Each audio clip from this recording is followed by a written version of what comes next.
Hello friends, आज हम लोग बात करने वाले हैं डॉट नेट 6 के बारे में। जैसा कि आप लोग जानते हैं, मेरा नाम नीरज तिवारी है और मैं एक डॉट नेट प्रोफेशनल हूँ और मुझे ऑलमोस्ट 8+ ईयर्स का एक्सपीरियंस है। और हम लोगों ने डॉट नेट का सीरीज़ स्टार्ट किया है। तो हमारे पहले के वीडियो में आप लोग ओप्स कॉन्सेप्ट और नॉर्मल डॉट नेट फ्रेमवर्क के बारे में देख सकते हैं।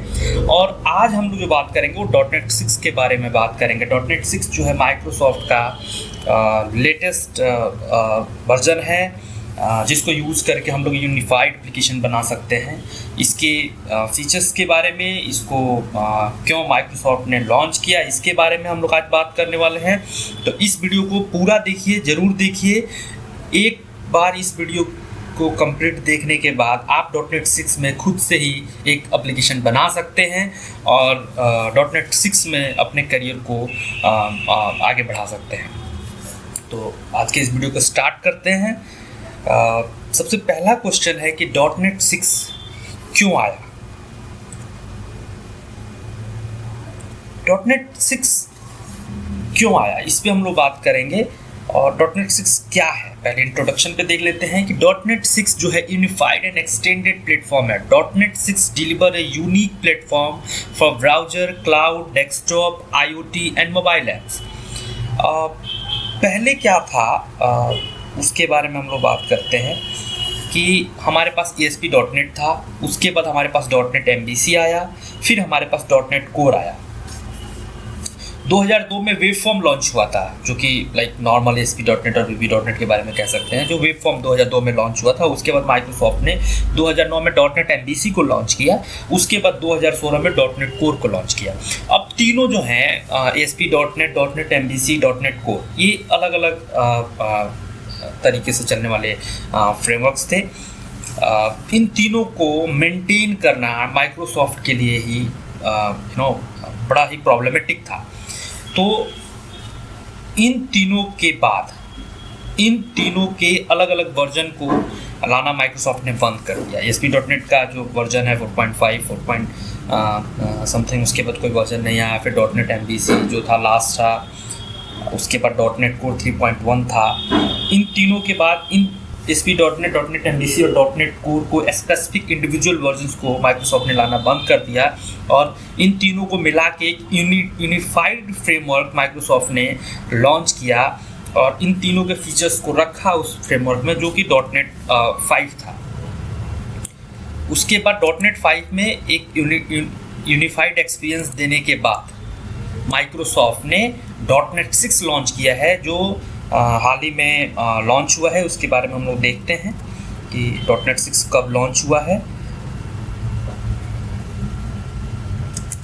लेट्स सी, हमने माइक्रोसॉफ्ट की साइट को ओपन किया हुआ है। Welcome to .NET 6 today release is the result of just over a year of work effort by the .NET team।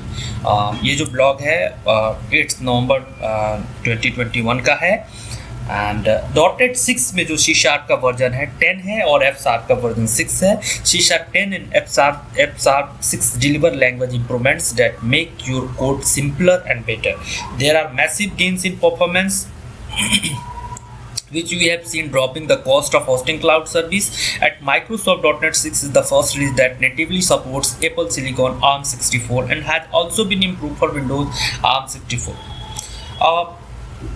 Microsoft का लेटेस्ट वर्जन जो है .NET 6 है। .NET Core 3.x था कोर का वर्जन, फिर उसके पहले MVC था, उसके बाद .NET ASP.NET भी था। तो इन तीनों को मिला के पहले .NET 5 आया, .NET 5 के बाद .NET 6 आया, जो कि अभी लेटेस्ट वर्जन है। अगर आपको .NET 6 यूज़ करना है तो .NET 6 को यूज़ करने के लिए आपको विजुअल स्टूडियो 2022 का विजुअल स्टूडियो जो है लेटेस्ट है, वो आपको आपके सिस्टम में होना चाहिए, जो कि जिसका आप visualstudio.microsoft.com/downloads पे जाके उसको डाउनलोड कर सकते हैं। उसके डिफरेंट वर्जन है, कम्युनिटी है, प्रोफेशनल है, इंटरप्राइज है। इसको आप जो है जाके वहाँ से डाउनलोड कर सकते हैं। और SQL सर्वर 2019 डाउनलोड कर लीजिए या उसके साथ जो भी आप और कोई वर्जन पीछे का जो भी वर्जन है 2012 भी यूज कर सकते हैं, उसमें कहीं कोई प्रॉब्लम नहीं आएगी। तो डॉटनेट 5 और डॉटनेट 6 जो कि लेटेस्ट है, इसके पहले हम थोड़ा सा बात करेंगे डॉटनेट कोर के फ्यूचर में। जैसा कि हमने बताया था अभी कि डॉटनेट कोर जो था 1.0 आया था 2016 में, उसके बाद डॉटनेट कोर का अपग्रेड किया गया जो कि 2.0 आया था अगस्त 2018 में, फिर डॉटनेट कोर 3.0 आया सितंबर 2019 में, फिर डॉटनेट कोर 3.1 आया दिसंबर 2019 में, फिर डॉटनेट कोर 5.0 जिसके बारे में हम लोग बात कर रहे हैं। डॉटनेट कोर जो यूनिफाइड प्लेटफॉर्म था वो नवंबर 2020 में आया, और डॉटनेट कोर 6.0 जो एकदम लेटेस्ट है, जिसके लिए विजुअल स्टूडियो आपको 2022 चाहिए, वो नवंबर 2021 में आया, जिसके लिए आप यहाँ से विजुअल स्टूडियो डाउनलोड कर सकते हैं। तो एक यूनिफाइड प्लेटफॉर्म देने की कोशिश की है डॉटनेट 6। अब क्या इसमें क्या फीचर्स हैं, क्या नई चीज़ें इसमें माइक्रोसॉफ्ट ने इनबिल्ड की है, उसके बारे में हम लोग बात करेंगे, और हम लोग देखेंगे कि कैसे डॉटनेट 6 काम करता है, और इसमें हम लोग इसके पूरे फीचर्स को समझने का प्रयास करेंगे। सबसे जो इम्पोर्टेंट फीचर्स है डॉटनेट 6 का देखते हैं। वाई वी यूज़ डॉटनेट का जो फीचर है यही देखते हैं, माइक्रोसॉफ्ट की वेबसाइट पे ही देखते हैं, यहाँ पे सारी चीज़ें समझ में आएंगी। डॉटनेट 6 हाइलाइट्स, यहाँ देखेंगे डॉटनेट 6 हाइलाइट्स में तो आपको समझ में आएगा। Production stage supported for 3 years, unified platform, performance, C#10 offers language improvements, hot reload, इसके बारे में भी, हॉट रिलोड के बारे में भी हम करके दिखाएंगे कैसे काम करता है। Cloud diagnostic, Jashan APIs, minimal APIs, blazer web assembly, OT compilation for blazer web assembly. तो ये जो पॉइंट्स हैं, ये फीचर्स हैं डॉटनेट 6 में, जो जिस चीज़ को, पुरानी चीज़ों को अपग्रेड किया गया है या कुछ नई चीज़ें इसमें एड ऑन किया गया है। मोटा मोटी अगर हम आपको बता दें तो डॉटनेट कोर के जो मेन इंपॉर्टेंट फीचर्स हैं, ये फास्ट है, ये ओपन सोर्स है, क्रॉस प्लेटफॉर्म है, बिल्ट इन डिपेंडेंसी इंजेक्शन है। Built in dependency injection in the means dot net core 3.1 में भी बिल्ट इन डिपेंडेंसी इंजेक्शन आ गया था, जिसमें हम लोग जिसको रजिस्टर करने के लिए कॉन्फ़िगर सर्विस और कॉन्फ़िगर मेथड यूज़ करते थे, लेकिन यहाँ थोड़ा सा डिफरेंट टेक्निक है। वैसे ही है, डायरेक्ट भी हम लोग इसको हम करके दिखाएंगे कैसे करते हैं। और इजी अपडेट्स हैं डॉटनेट 6 में, क्लाउड फ्रेंडली है। सबसे इम्पॉर्टेंट जो आजकल पूरी दुनिया क्लाउड में जा रही है, डॉटनेट 6 में क्लाउड फ्रेंडली इन्वायरमेंट देने का कोशिश किया है माइक्रोसॉफ्ट ने। और परफॉर्मेंस जो है बहुत बेहतरीन है परफॉर्मेंस। जैसे कि हम जानते हैं कि डॉटनेट कोर जब आया तो वो MVC से काफ़ी फास्ट था, लेकिन डॉटनेट 6 को और भी फास्ट बनाया है। जैसे एक छोटा सा एग्जांपल हम देने का बात करते हैं, मिनिमल एपीआईज में जैसे हम कोई एपीआई का कोड लिखते हैं तो बहुत सारा नंबर्स ऑफ लाइन जो कोड लिखते थे उसको कम किया गया है। तो अगर स्वाभाविक है कि अगर हम लोग कोड नंबर ऑफ लाइंस की कोडिंग हमारी कम होती है तो हमारा जो परफॉर्मेंस है हमारे एप्लीकेशन का वो बेस्ट होगा और बेहतरीन होगा।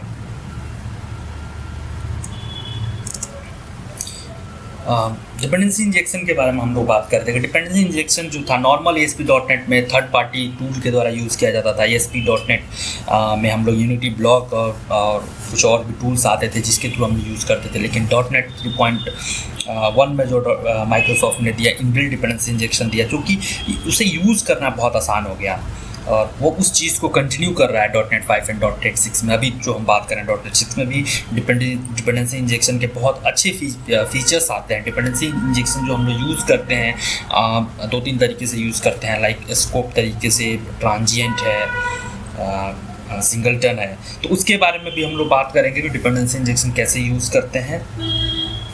तो फिर आते हैं मेन टॉपिक पे।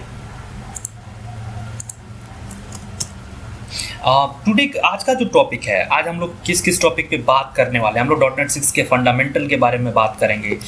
डॉटनेट 6 में क्या न्यू है जो कि अभी हम लोग देख रहे थे। आज हम लोग एंटिटी फ्रेमवर्क पे बात करेंगे। हम लोग क्रूड ऑपरेशन करने वाले हैं, क्लाइंट सर्वर वैलिडेशन चेक करने वाले हैं, टेम्प डेटा पे काम करने वाले हैं, पब्लिश कैसे करना है उस पर भी काम करने वाले हैं। डिपेंडेंसी इंजेक्शन जो कि बहुत इंपॉर्टेंट टॉपिक, बहुत फोकस टॉपिक होता है किसी भी चीज़ का, उस पर हम लोग बात करने वाले हैं। जैसा कि हम लोगों ने बताया कि डॉटनेट 6 एक यूनिफाइड प्लेटफॉर्म है, लाइक क्लाउड के लिए भी है, वेब ASP.NET ब्लेजर के लिए भी है, डेस्कटॉप एप्लीकेशन के लिए भी है, मोबाइल एप्लीकेशन के लिए भी है, गेमिंग के लिए भी है। अगर आप IoT डेवलप करना चाहते हैं तो IoT के लिए भी है। .NET 6 में गिट जो है उसको भी दिया गया है अच्छे तरीके से। न्यूगिट पैकेजेस की फंक्शनलिटी को ठीक किया गया है। विजुअल स्टूडियो नॉर्मल आता है, विजुअल स्टूडियो फॉर मैक भी है, विजुअल स्टूडियो कोड भी है। तो ये सारी चीज़ों को .NET 6 में बहुत ही अच्छे तरीके से दिया गया है, जिसके बारे में ऑलमोस्ट हम कोशिश करें कि हर टॉपिक को कवर किया जाए।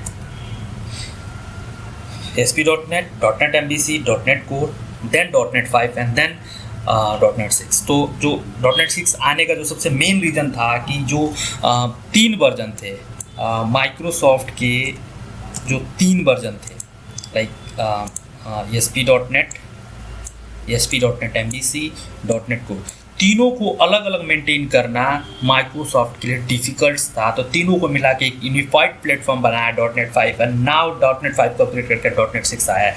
तो अगर आप बिगिनर हैं, आप .NET में अपना करियर देख रहे हैं, तो मेरा ये सजेशन रहेगा कि इन तीनों के अलावा आप इसको रहने दीजिए, आप सीधा .NET 6 पढ़िए।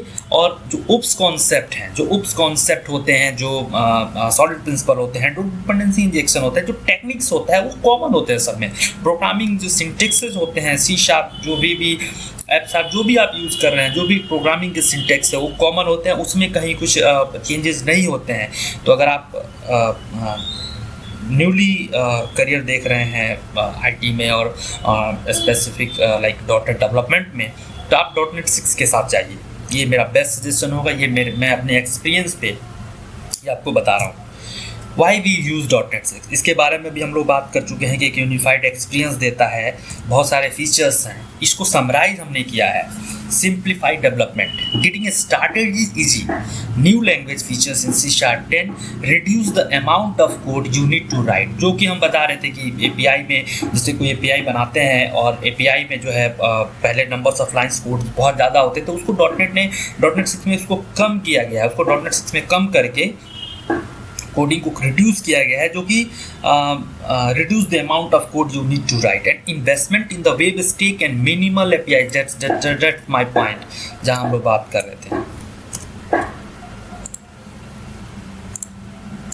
Minimal API, make it easy to quickly write smaller faster microservices. Better performance के बारे में हम लोग बात करेंगे। .NET 6 is the fastest full stack web framework which lowers compute cost if you are running the cloud. देखिए, जो मेरा एक्सपीरियंस कहता है कि .NET क्लाउड पे जब से कोई भी एप्लीकेशन हमारा बना हुआ है और उस एप्लीकेशन को हम लोग क्लाउड पे होस्ट करते हैं, तो वो एप्लीकेशन जितना यूज होगा उसी तरीके से उसकी कॉस्टिंग होती है। तो आप ऐसे देख लीजिए, ASP.NET में देख लीजिए कि ASP.NET में उस तरह के फीचर्स नहीं होते हैं। .NET MVC में भी उस तरह के फीचर्स नहीं होते थे। ये फीचर्स .NET Core में कुछ हद तक अच्छे थे, लेकिन .NET 6 में इसको यूनिफाइड बनाने का काम किया गया है माइक्रोसॉफ्ट द्वारा। हमारी जो कॉस्टिंग हो जाएगी क्लाउड की, वो जो है कम हो जाएगी। हमारा जो कोड है, नंबर ऑफ कोड कम हो रहे हैं और बहुत अच्छे फंक्शनलिटी .NET 6 में हमको देखने को मिलेंगे, जो कि बेटर परफॉर्मेंस था। Ultimate productivity, .NET 6 and visual studio 2022 provide hot reload, जिसके बारे में हम लोग बात किए थे कि हम लोग हॉट रीलोड देखेंगे। Hot reload, new Git tooling, intelligent code editing, robust diagnostic and testing tool and better team collaborations. तो ओवरऑल जो समरीज है .NET 6 का, हमने इसमें कवर किया है कि .NET 6 क्या लेके आया है और आगे हम लोग .NET 6 पे कैसे काम करने वाले हैं। क्रूड ऑपरेशन, हम लोग आज देखने वाले हैं crude operation using .NET 6 and entry framework. देखते हैं किस तरीके से हम लोग क्रूड ऑपरेशन पे करते हैं। हम लोग उसको एक एप्लीकेशन बनाएंगे और उस पर हम लोग काम करके देखेंगे कि .NET 6 कैसे काम करता है। तो चलिए देखते हैं क्रूड ऑपरेशन और शुरू करते हैं एक एप्लीकेशन को डेवलप करना। सबसे पहले देखते हैं कि क्या टूल चाहिए, जो कि हम पहले बता चुके हैं कि विजुअल स्टूडियो 2022 और SQL सर्वर 2019 और उससे पहले का भी वर्जन जो होगा 17 होगा, 14 होगा, 12 होगा, तो वो होगा। We can use lower version also for SQL server. तो चलते हैं, विजुअल स्टूडियो को ओपन करते हैं। मेरे पास विजुअल स्टूडियो 2022 है और सिक्वल भी है, सिक्वल 2019 है। तो ये विजुअल स्टूडियो 2022 ओपन हो गया और सिक्वल जो है मेरे पास ऑलरेडी 2019 है। देखते हैं।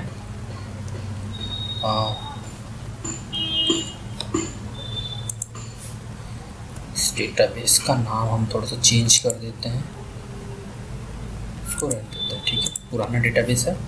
ठीक है, हम लोग क्रिएट न्यू प्रोजेक्ट करना है। यहाँ से क्रिएट न्यू प्रोजेक्ट होगा, इस पर क्लिक करते हैं और डिफरेंट टेम्पलेट्स खुलेंगे। हम इसमें बहुत सारे ऑप्शन हैं, जैसे ASP.NET Core वेब एप्लीकेशन बनाना है, ब्लेजर वेब असेंबली बनाना है, ASP.NET Core Entity अगर आपको ऐड करना है, ASP.NET Core वेब ऐप आपको ऐड करना है, ब्लेजर सर्वर ऐप है, ASP.NET Core web API add करना है। जिस तरह का प्रोजेक्ट आपको ऐड करना है आप ऐड कर सकते हैं। तो उस तरीके से हम लोग भी ऐड करेंगे। तो अभी कंसोल का दिख रहा था, रिएक्ट का भी अगर करना है तो रिएक्ट का भी कर सकते हैं। हम लोग को जो करना है ऐसे करना है। और मॉडल व्यू कंट्रोलर का जो है वो करना है हम लोग को, ASP.NET Core web app, model view controller और C# है और H# है, जिसमें आप चाहें कर सकते हैं। हम लोग को इसमें करना है। ठीक है, एप्लीकेशन का नाम हम लोग दे देते हैं CRUD.NET 6, इसको दे देते हैं। डी ड्राइव में सेव होगा, सॉल्यूशन का नाम यही होगा, place solution project in the same directory. इसको ऐसे रहने देते हैं, डिफ़ॉल्ट रहने देते हैं।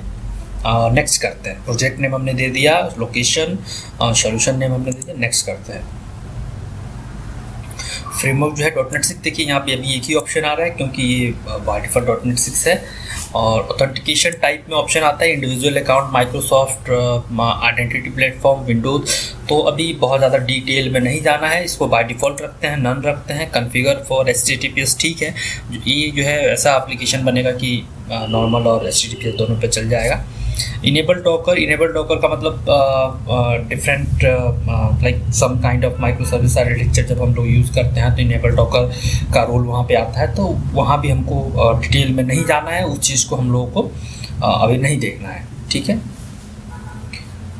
फिर आगे चलते हैं, फिर क्रिएट करते हैं।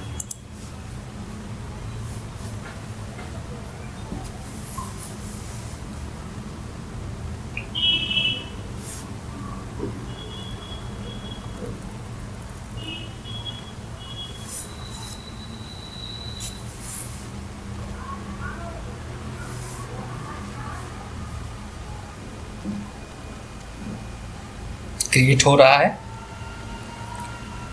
प्रोजेक्ट क्रिएट हो गया।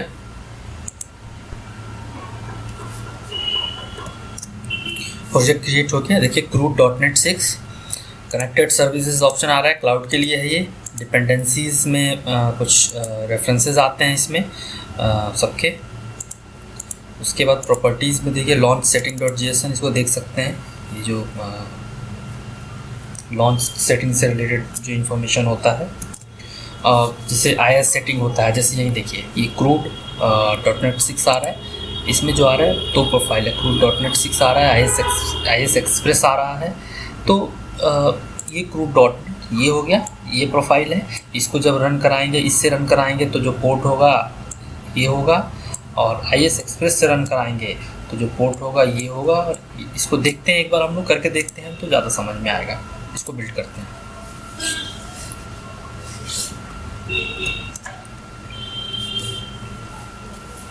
बिल्ड हो रहा है तो ये वेलकम आ गया, 7185 आया, आपको दिखाते हैं। हम जो है रन कराए हैं CRUD से, और ये देखिए 7185 आया। अब हम इसको चेंज करते हैं और इसको रन कराएंगे IIS से। तो उसके बाद देखते हैं कैसे क्या आता है। तो बहुत चीज़ें क्लियर हो जाएंगी, और मेरी यही कोशिश रहती है कि रियल यूज जो होता है उस तरीके से करके मैं दिखाऊं ताकि सबको समझ में आए। अब देखिए हमने IIS एक्सप्रेस से रन कराया है तो 44361 पोर्ट है यहाँ पे, और यहाँ देखिए 44361 पोर्ट है, आप लोग देख सकते हैं। देखिए 4461 पोर्ट है यहाँ पे, और जो है IIS एक्सप्रेस से हम लोग रन कराए हैं। तो ये बहुत क्लियर है, बहुत स्पष्ट है कि अगर यहाँ पे दो प्रोफाइल दिया गया है, अगर IIS एक्सप्रेस से रन कराएंगे तो IIS एक्सप्रेस की जो सेटिंग होगी वो अप्लीकेबल होगी, अगर CRUD.NET 6 से रन कराएंगे तो जो CRUD.NET 6 की जो प्रोफाइल होगी वो होगी। और इसमें अगर हम लोग चाहें तो हम लोग ऐड भी कर सकते हैं, कोई नया प्रोफाइल अगर ऐड करना हो तो ये मैं दिखाता हूँ आपको करके, इसको करके दिखाते हैं तो ज़्यादा क्लियर होगा। इसको कर देते हैं टेस्ट, और इसको कर देते हैं ऐसे, देखिए करते हैं इसको ऐसे रख देते हैं 1106 कर देते हैं, और तब देखते हैं कि क्या यहाँ टेस्ट आ गया, और इसको करके देखते हैं। तो जितने तरह का प्रोफाइल आप रखना चाहते हैं उतने तरह का प्रोफाइल आप लोग रख सकते हैं एज पर योर कन्वीनियंट। ये 1106 जो हमने कस्टम रखा था 1106 देख सकते हैं आप लोग, तो ये वो कस्टम वाला है। और तो जो भी कन्वीनियंट है, जो सेटिंग आप रखना चाहते हैं उसको आप लोग रख सकते हैं। इसके बाद हम लोग देखते हैं इसके सॉल्यूशन में जाके, और सॉल्यूशन में जाते हैं और इसकी भी प्रॉपर्टीज़ भी देख सकते हैं हम लोग कि डिपेंडेंसीज क्या है, कोड एनालिसिस सेटिंग में कुछ है क्या, डेवलप सोर्स फाइल में कुछ है क्या। तो इस तरह की चीज़ें, कॉन्फ़िगरेशन से रिलेटेड चीज़ें हम लोग जाके देख सकते हैं। और हम लोग यहाँ जाके जो हमारा सॉल्यूशन है, जो हमारा प्रोजेक्ट है, उस प्रोजेक्ट में जाके एडिट प्रोजेक्ट फाइल करके प्रोजेक्ट से रिलेटेड इन्फॉर्मेशन भी देख सकते हैं कि टारगेट फ्रेमवर्क क्या है, जो 6.0 है, अनलेबल इनेबल है, इम्प्लिसिट यूजिंग इनेबल है। तो ये सारी चीज़ों को हम लोग देख सकते हैं। तो ये बेसिक चीज़ें हैं। और इसमें कंट्रोलर है, जो कि हम लोग जानते हैं कि जो MVC आर्किटेक्चर होता है उसमें मॉडल व्यू कंट्रोलर का कॉन्सेप्ट होता है। तो मॉडल व्यू कंट्रोलर का कॉन्सेप्ट होता है, तो मॉडल व्यू कंट्रोलर तीनों के अलग अलग फोल्डर होंगे इसमें। WW रूट जो होता है एस्थेटिक फाइल्स के लिए होता है, इसमें CSS के फाइल्स हो सकते हैं, JS के फाइल्स हो सकते हैं, और जो लाइब्रेरीज़ हैं बूटस्ट्रैप और jQuery वो सब चीज़ें हो सकती हैं, फेविकॉन हो सकता है। तो WW रूट फाइल का ये कॉन्सेप्ट है जो MVC में भी था और .NET कोर में था, एक्चुअली .NET कोर में भी था, और वहाँ से ये चीज़ें इनहेरिट होके आ रही हैं। और कंट्रोलर जो है मॉडल व्यू कंट्रोलर MVC से ही चला आ रहा है, जैसे कि हम लोग जानते हैं। उसके बाद ऐप सेटिंग .json, अगर आप जो है नॉर्मल ASP.NET यूज़र हैं तो जो आपका web.config वहाँ पे था उसके जगह पे यहाँ पे ऐप सेटिंग .json होता है। यहाँ पे हम कॉमन चीज़ जो है जैसे कनेक्शन स्ट्रिंग और प्रॉपर्टीज़ कुछ बनाना हो उस तरीके की चीज़ों के लिए ऐप सेटिंग .json हम लोग यूज़ करते हैं। हम लोग देखेंगे कि कैसे इस पर काम करना है। और program.cs जो होता है हमारा मेन फाइल होता है जहाँ से हम एप्लीकेशन को बिल्ड करते हैं, रन कराते हैं, program.cs। तो ये चीज़ है। program.cs में ये होता है हमारे डिपेंडेंसी इंजेक्शन को रजिस्टर करने के लिए, मिडलवेयर के लिए। और देखिए where builder is equal to web application dot create builder, मतलब यहाँ पे हम बिल्डर को इन्वोक कर रहे हैं और उसके बाद हम रजिस्टर कर रहे हैं। ये डिपेंडेंसी इंजेक्शन रजिस्टर एक तरह का सर्विस है जिसको रजिस्टर कर रहे हैं। उसके बाद बिल्डर डॉट बिल्ड है, उसके बाद ये सब जो है मिडिलवेयर है हमारा, ये सब मिडिलवेयर हम लोग यहाँ पे मिडिलवेयर कॉल कर रहे हैं। मिडिलवेयर वही होता है जो किसी भी लॉजिक कंट्रोलर जो हिट होता है उसके पहले का जो प्री प्रोसेसिंग लॉजिक होता है उसको कॉल करने के लिए होता है। जैसे देखिए कि use HTTP redirection, use statics files, use routing, use authorisation. Authorisation से पहले आ जाएगा आपका ऐप डॉट यूज़ ऑथेंटिकेशंस। तो ये भी एक तरह का मिडिलवेयर है। अब इसका जो है आपका जो सीक्वेंसिंग है वो भी बहुत इंपॉर्टेंट होता है। ऐसा नहीं कि ऑथराइजेशन के बाद आप ऑथेंटिकेशन यूज़ कर रहे हैं तो आपका लॉजिक फेल हो जाएगा और आप सही तरीके से काम नहीं करेगा। तो इस चीज़ का ख्याल हमको रखना है कि हम लोगों को जब भी हम लोग काम कर रहे हैं तो मिडिलवेयर का जो सीक्वेंस है वो सही तरीके से हो। उसके बाद जो ऐप डॉट यूज़ होता है, फिर ऐप डॉट रन होता है। अब आप एक चीज़ और ध्यान रखना है कि ऐप डॉट रन के बाद अगर कुछ इस तरह की चीज़ों को लिखते हैं तो ऐप रन के बाद कमांड एग्जीक्यूट नहीं होता है। ये .NET कोर से ही .NET कोर 3 पॉइंट और समथिंग उसके पहले से ये चला आ रहा है, तो ये भी ध्यान रखना है हम लोगों को। तो ये सारी चीज़ें हो गई नॉर्मल program.cs क्लास के बारे में, और हम लोग इस पर काम करेंगे तो और हम लोग को इन्फॉर्मेशन आएगा। ये हमारा राउटिंग होता है। जैसे हम लोग प्रोजेक्ट को रन कराते हैं, जब प्रोजेक्ट को रन कराते हैं तो है कि डिफ़ॉल्ट नेम आएगा, तो हमारा कंट्रोलर होम कॉल होगा और इंडेक्स एक्शन ये कॉल होगा। तो हम लोग का मेन स्क्रीन होता है, अब आपको दिखाते हैं। मेन स्क्रीन कॉल होता है, जैसे अगर डिफ़ॉल्ट आता है तो कंट्रोलर आपका होम कॉल होगा। तो आपका होम कंट्रोलर कहाँ है, तो आपका होम कंट्रोलर यहाँ पे है, ये होम कंट्रोलर है। अब होम कंट्रोलर कॉल होगा, उसके बाद क्या एक्शन इंडेक्स कॉल होगा। तो एक्शन इंडेक्स कॉल होगा, तो ये आपका एक्शन इंडेक्स कॉल होगा। तो रिटर्न व्यू करेगा, तो कौन सा व्यू करेगा, तो सिंपल सा जो होम व्यू है वो करेगा। तो होम व्यू में आप देखिए ये होम व्यू है। एक बार फिर करके देखते हैं, डिफ़ॉल्ट जो हम लोग का वो था वो कर लेते हैं। तो ये हमारा होम व्यू है, इसको एक बार हम लोग रन कराते हैं।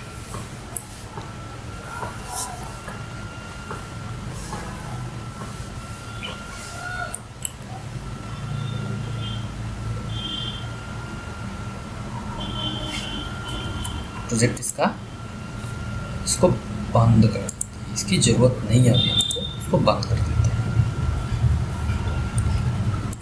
हम लोग का वो हो गया, ये होम है, ये प्राइवेसी है, वेलकम है। तो इसको थोड़ा सा हम चेंज करते हैं, वेलकम नीरज, ठीक है। इसको सेव करते हैं, फिर ये इसको हमको रिफ्रेश करना होगा। इसको हमको मेरे ख्याल से एक बार फिर से बिल्ड करना होगा। लेट्स सी, इसको हमको बिल्ड करना होगा दोबारा से।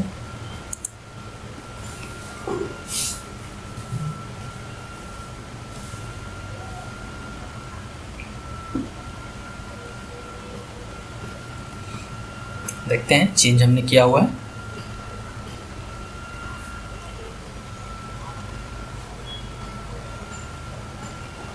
हाँ ठीक है, ये वेलकम नीरज आ गया। अब एक काम करते हैं,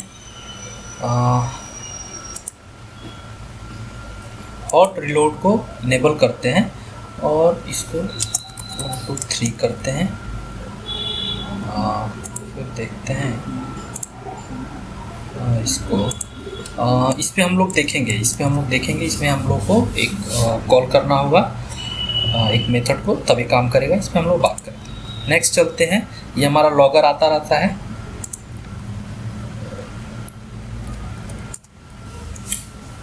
कुछ करने की ज़रूरत नहीं होती है हॉट रिलोड के लिए। आई थिंक कोई सेटिंग का है। हम रन कराते हैं, वेलकम नीरज रन कराते हैं और देखते हैं। देखिए ये वेलकम नीरज आ गया। यहाँ सेटिंग तो hot reload on file save करेंगे, ठीक है। इस पर बस सेव कर लेते हैं और वेलकम नीरज, यहाँ देखिए वेलकम नीरज है और 1 2 3 किए, इसको सेव किए ब्राउज़र पे जा रहे हैं।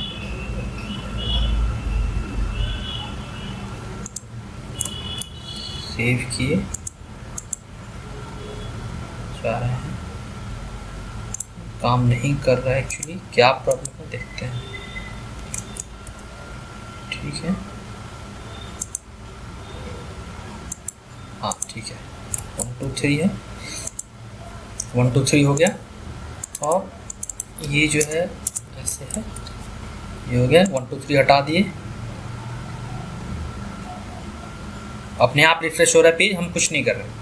अब यहाँ पे हम कर रहे हैं, थोड़ा टाइम लगता है, सेव होके फिर वापस रेंडर पे आता है। वेलकम नीरज तिवारी किए हैं, ये पेज अपने आप रिफ्रेश होगा, हम कुछ नहीं कर रहे हैं, थोड़ा सा टाइम लगता है। वेलकम नीरज तिवारी। तो हॉट रिलोड जो है, पहले क्या होता था कि ब्राउज़र पे जाके हम लोग को रिफ्रेश करना होता था, रिबिल्ड करना होता था। तो हॉट रिलोड की जो फंक्शनलिटी है, यहाँ पे हॉट रिलोड ऑन फाइल, तीसरा ऑप्शन है hot reload on file save, ये चेक होना चाहिए। तो अगर यहाँ कुछ भी चेंज करेंगे आप, समथिंग लाइक XYZ 1 2 3 4 5 6 7 8, कुछ भी आप चेंज करेंगे तो वो चीज़ें अपने आप ब्राउज़र पे रिफ्रेश हो जाएंगी। थोड़ा समय लग रहा है मेरे सिस्टम पे, बहुत सारा चीज़ ओपन है तो थोड़ा समय लग रहा है, लेकिन ये काम ऐसे करता है। वही मैं कह रहा था कि ऐसा तो कोई सेटिंग नहीं होता है, मैं क्या मिस कर रहा हूँ। तो ये एरर सॉल्विंग का एक टेक्निक है, कैसे एरर सॉल्व करना है। थोड़ा सा पढ़ना पड़ता है, इसको पढ़ के इसको समझ के, जिससे जो ऑप्शन यहाँ पे आ रहा है इसको पढ़ के और समझ के आप लोग देख सकते हैं कि क्या लिखा हुआ है और उसका क्या मतलब होता है। तो ठीक है, इसको अभी ऐसे रहने देते हैं, वेलकम नीरज रहने देते हैं, एंड देन लेट्स सी, फिर आगे मूव करते हैं। नेक्स्ट देखते हैं आगे क्या कैसे एप्लीकेशन को और डेवलप करना है। ठीक है, व्यू में जो शेयर्ड व्यू होता है, लेआउट होता है जो कि ग्लोबल होता है। फिर हमारे पास जो वैलिडेशन स्क्रिप्ट होता है, वैलिडेशन स्क्रिप्ट में जो वैलिडेशन से रिलेटेड jQuery के स्क्रिप्ट्स होते हैं वो होते हैं जो ग्लोबल होते हैं। ग्लोबल हर जगह कहीं भी हर पेज पे ये यूज़ होते हैं।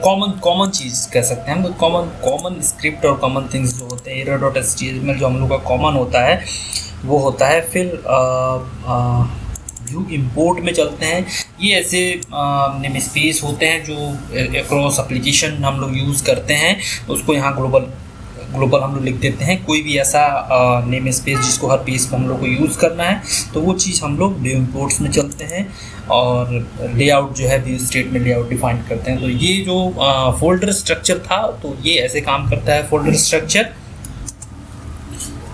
हम चलते हैं मॉडल में क्लास ऐड करते हैं, न्यू आइटम, और क्लास ऐड करते हैं। क्लास का नाम होगा कैटेगरी क्लास ऐड करते हैं। एक मास्टर बनाते हैं, उसमें डेटा को इंसर्ट करेंगे, उसके बाद उस डेटा को यूज़ करेंगे। Let's see, public class category हमने ऐड कर दिया एक, जो कि नेम स्पेस root.NET 6 मॉडल को यूज़ कर रहा है।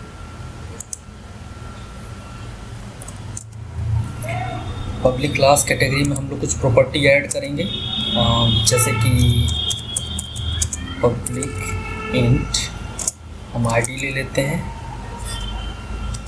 पब्लिक इंट आईडी ले लेते हैं, गेट सेट, एंड देन हम लोग आगे ले लेते हैं पब्लिक स्ट्रिंग नेम ले लेते हैं, आईडी कैप्स कर देते हैं। उसके बाद हम लोग चलते हैं पब्लिक इंट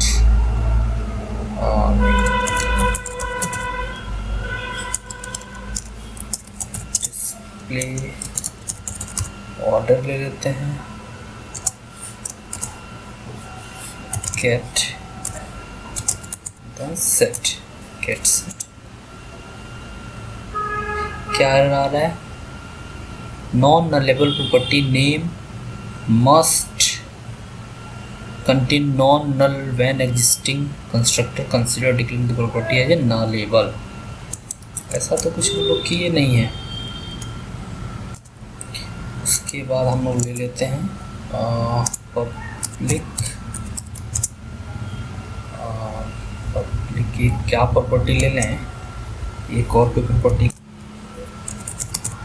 डेट टाइम ले लेते हैं, क्रिएटेड डेट टाइम रख लेते हैं, क्रिएटेड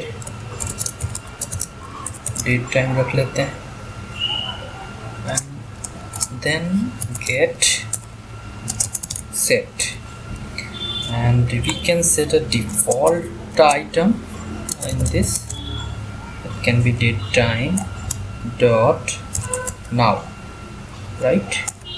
तो ये हमने एक मॉडल बना लिया, ये हमारा मॉडल हो गया। ठीक है, अब हम लोग जैसे ये आईडी है तो ये हमारा प्राइमरी की होगा, तो यहाँ पे हम इसको प्राइमरी की होगा तो ये हमारा इसको की करते हैं, और ये दे रहा है कि नो नहीं है तो ठीक है, शो पोटेंशियल फिक्स देखेंगे। और डेटा एनोटेशन का नेम स्पेस यूज़ कर लेंगे तो ये हमारा हो जाएगा। अब इस पे देखते हैं नेम में क्या कह रहा है, non nullable property name must contain non null value. ठीक है, ये एक अलर्ट सिस्टम बनाया हुआ है जिसमें ये दे रहा है कि नेम जो है नॉट नल नहीं हो सकता, मतलब आई मीन नल नहीं हो सकता, सॉरी नल नहीं हो सकता। तो इसको हम लोग एज ए रिक्वायर्ड कर देंगे, इसको हम लोग ऐसे रिक्वायर्ड कर देंगे, इसको हम लोग रिक्वायर्ड कर देंगे, इसको हम लोग रिक्वायर्ड कर देंगे।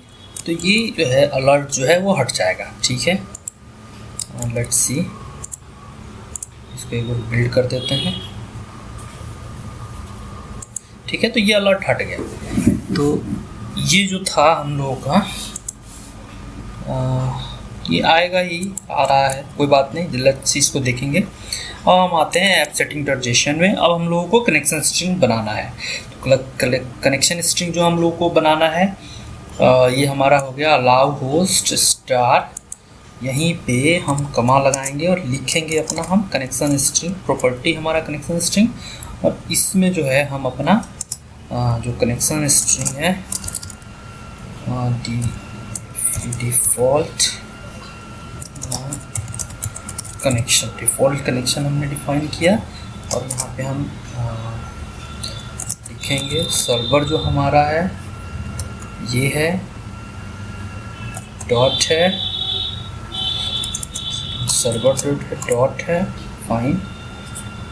देन हमारा जो डेटाबेस है उसका जो नाम होगा हमारा वो होगा कैटेगरी, जस्ट लिख देते हैं कस्टमर से, या कुछ ऐसा करते हैं ERP कर देते हैं, फाइन ERP। ट्रस्टेड कनेक्शन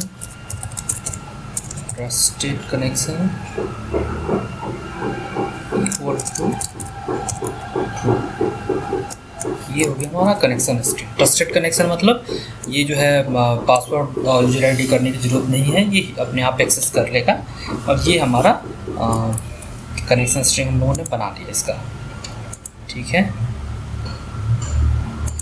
इसको एक बार बिल्ड करके देख लेते हैं, कुछ एरर तो नहीं है। ठीक है, कोई एरर नहीं है। अब हम लोगों को एंटिटी फ्रेमवर्क यूज़ करना है और एंटिटी फ्रेमवर्क यूज़ करके हम लोगों को डेटा को इंसर्ट करना है डेटाबेस में। तो सबसे पहले एंटिटी फ्रेमवर्क से रिलेटेड जो काम है उसको करते हैं। हम एक फ़ोल्डर ऐड करते हैं जिसमें हम रखेंगे उससे रिलेटेड चीज़ों को। ठीक है, एक डेटा फोल्डर हमने ऐड किया। फिर हम ऐड करते हैं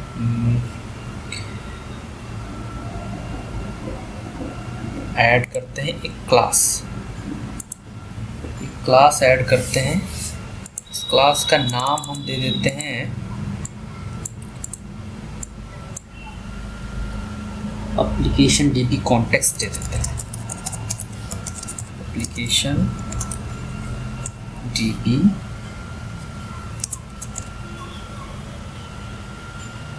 कॉन्टेक्स्ट, एप्लीकेशन DB कॉन्टेक्स्ट दे देते हैं, एप्लीकेशन DB कॉन्टेक्स्ट दे देते हैं। ये क्लास हमारा बन गया। अब इस क्लास में हम इनहेरिट कर लेते हैं एक हमारा जो DB कॉन्टेक्स्ट होता है जो कि एंटिटी फ्रेमवर्क के लिए होता है, DB CONTEXT। ठीक है, ये आ रहा है ऐसे। तो पोटेंशियल फिक्स में जाएंगे तो कहेगा install package Microsoft entity framework. तो find and install latest version करते हैं, न्यूजेट में जाएगा और इसको इंस्टॉल करेगा। ये इंस्टॉल हो गया। ये एरर जो यहाँ था वो हट गया और नेम स्पेस अपने आप कॉल हो गया। तो आप डायरेक्ट अगर न्यूजेट से जाके इंस्टॉल करना चाहते हैं तो न्यूजेट से भी जाके इंस्टॉल कर लेंगे आप, और अगर आप यहीं से करेंगे तो यहाँ से भी हो जाएगा। अब हम इस क्लास के अंदर आते हैं और अपने कुछ कोड जो है वो लिखते हैं। हम एक कंस्ट्रक्टर कॉल करेंगे application db context and then एक कंस्ट्रक्टर हमारा कॉल होगा इसमें। ये हो गया application db context। इसमें हमको क्या कॉल करना है, db context option then application db context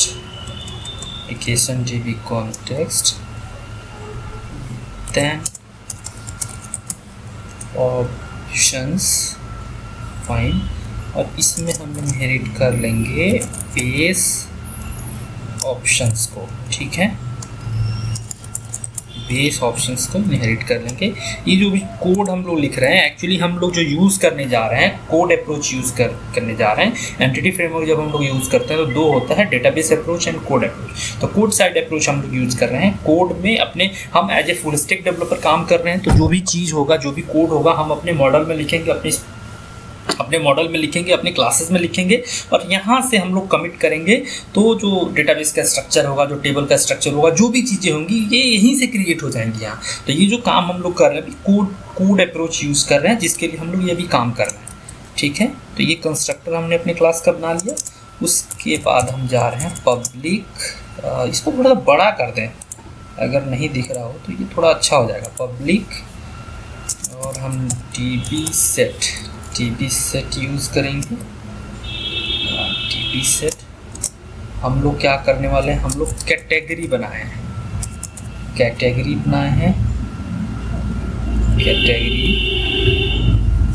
then categories को, हमारा जो टेबल होगा कैटेगरीज होगा, इसमें गेट एंड देन सेट। ठीक है, db set ये जो है आ रहा है, ये जो एरर आ रहा है इसलिए आ रहा है कि शो पोटेंशियल फिक्स में हमको नेम स्पेस कॉल करना होगा। नेम स्पेस हम लोग कॉल कर लिए, और नॉट नल व्हेन वैल्यू। ठीक है, इस पर देखेंगे हम। अब हम लोग का हमने क्लास बना लिया db context का, इसमें चलते हैं। हमारा जो कनेक्शन स्ट्रिंग है वो रेडी है। अब हम लोग तो जो db context में जो ऑप्शंस यूज़ कर रहे हैं, इसको हम लोग को रजिस्टर करना पड़ेगा। इसके लिए हम लोग चलेंगे program.cs में, और यहाँ पे डिपेंडेंसी इंजेक्शन को रजिस्टर करेंगे builder.service। इस बिल्ड से पहले रजिस्टर करना होता है, तो यहाँ पे हम लोग लिखते हैं builder.service.add db context। इसमें हमारा क्लास का जो एप्लीकेशन db context हो जाएगा, एप्लीकेशन db context। ठीक है, एप्लीकेशन db context हो जाएगा। उसके बाद हम लोग का हो जाएगा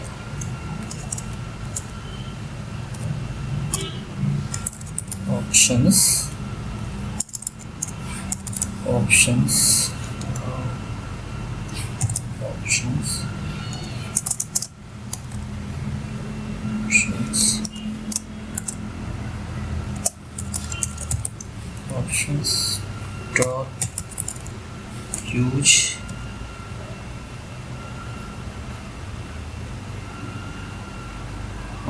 dot use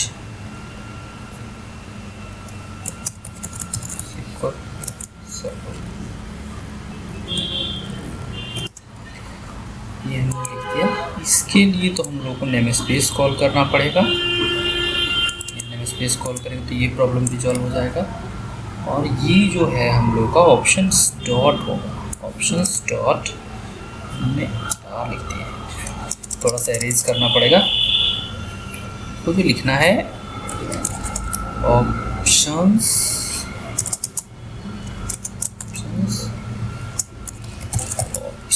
dot SQL server. ठीक है,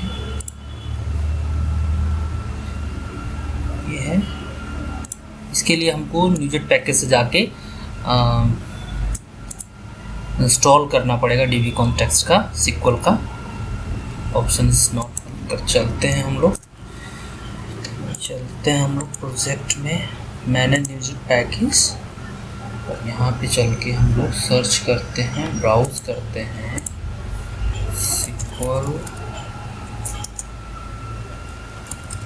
सर्वर। यह है Microsoft entity framework code dot SQL server. इसको इंस्टॉल करेंगे तो ये इंस्टॉल होगा।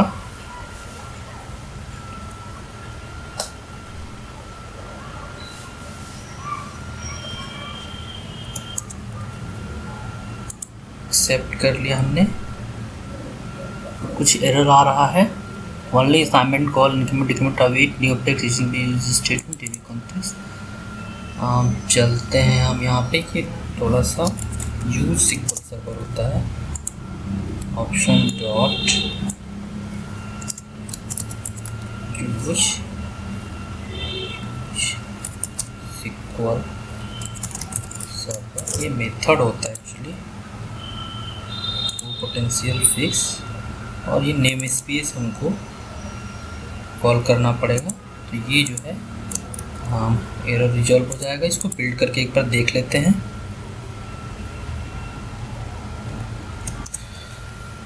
ये हो गया। अब यूज सिक्वल सर्वर मेथड में चलेंगे और कनेक्शन स्ट्रिंग को रजिस्टर करेंगे। Builder dot configuration dot gate connection string करके मेथड होता है। इसमें जो है एक सेकंड, इसको पहले क्लोज कर देते हैं, क्लोज ऑल टाइम, ठीक है। इसे ओपन कर लेंगे, ये ओपन कर लेते हैं, ये ओपन कर लेते हैं। इसमें ये वाला जो प्रॉपर्टी होती है इसको हम लोग को यहाँ यूज़ करना होता है। तो ये कनेक्शन स्ट्रिंग के लिए हमारा काम हो गया। इसको बिल्ड करके दिखा देते हैं एक बार आप लोगों को।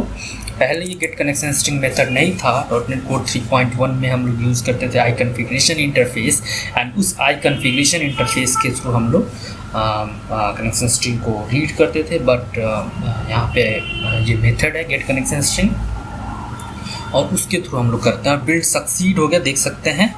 आप चलते हैं नेक्स्ट स्टेप। ये सब काम करने के बाद हम लोगों को अब माइग्रेशन का काम करना है, ताकि जो भी मॉडल हमने बनाया हुआ है दिखा देते हैं आपको। ये जो मॉडल बनाया हुआ है, एक टेबल कैटेगरी करके एक टेबल क्रिएट होगा। ये कहाँ से आता है, तो डीबी कॉन्टेक्स्ट में हमने नाम दिया है कैटेगरीज का। इस नाम से एक टेबल क्रिएट होगा जिसमें इस कैटेगरी ये जो कैटेगरी है ये फील्ड्स होंगे। ये इस मॉडल के जितने फील्ड्स होंगे वो होंगे, और ये जो क्रिएट होगा डेटाबेस में जो टेबल, वो यहीं से होगा। उसको एज ए माइग्रेशन कहते हैं, एंटिटी फ्रेमवर्क माइग्रेशन कहते हैं। तो माइग्रेशन करने के लिए हम लोग को न्यूजेट पैकेज से सबसे पहले इंस्टॉल करना पड़ेगा। मैनेज न्यूजेट पैकेजेस में चलते हैं, और जो टूल है एंटिटी फ्रेमवर्क कोर टूल होता है।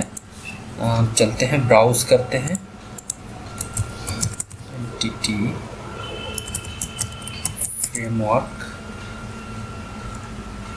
एंटिटी फ्रेमवर्क कोड डॉट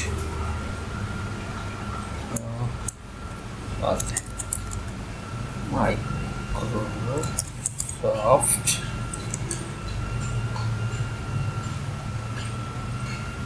ऐसे सर्च करते हैं entity Microsoft entity framework code, Microsoft entity code dot tools करके आता है।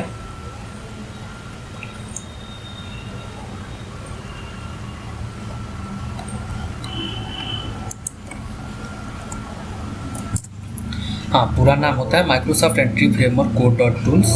ये जो है इसको हम लोग इंस्टॉल करेंगे इस प्रोजेक्ट के अंदर।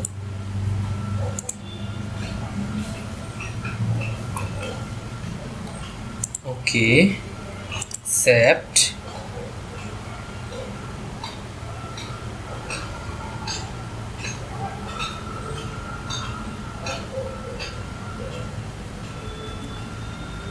और ये इंस्टॉल हो गया। एक बार बिल्ड करके देख लेते हैं कोई एरर तो नहीं रह गया।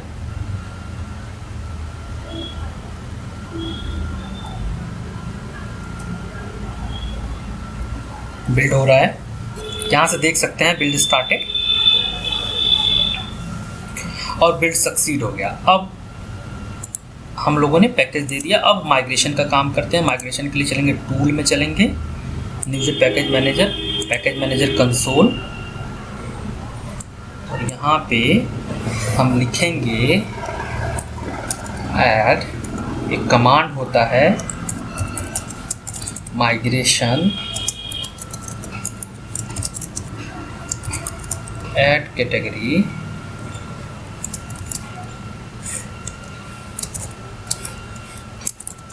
टू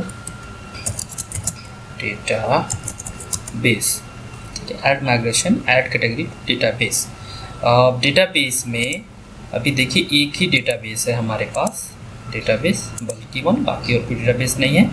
अब इसको करके देखते हैं add migration add hyphen migration, और ये हमारा नाम होगा जो माइग्रेशन का नाम है। बाकी कमांड हमारा बस यही होता है, एक नाम हमको देना होता है add category two database.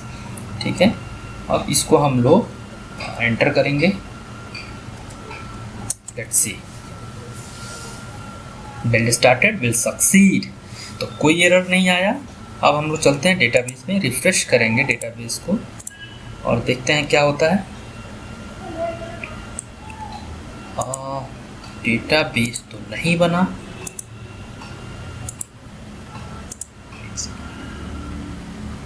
build microservice structure to undo this section, remove migration. Let's see.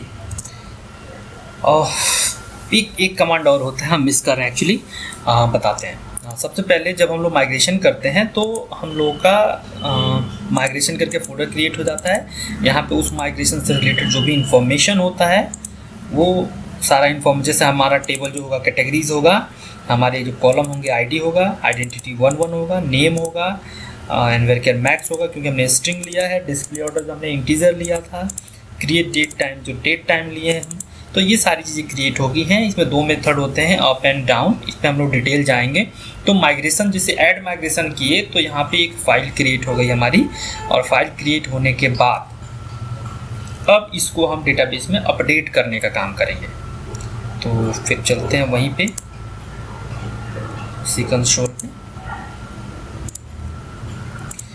यहाँ पे हमको लिखना होता है update database, and then हमको इंटर करना होता है।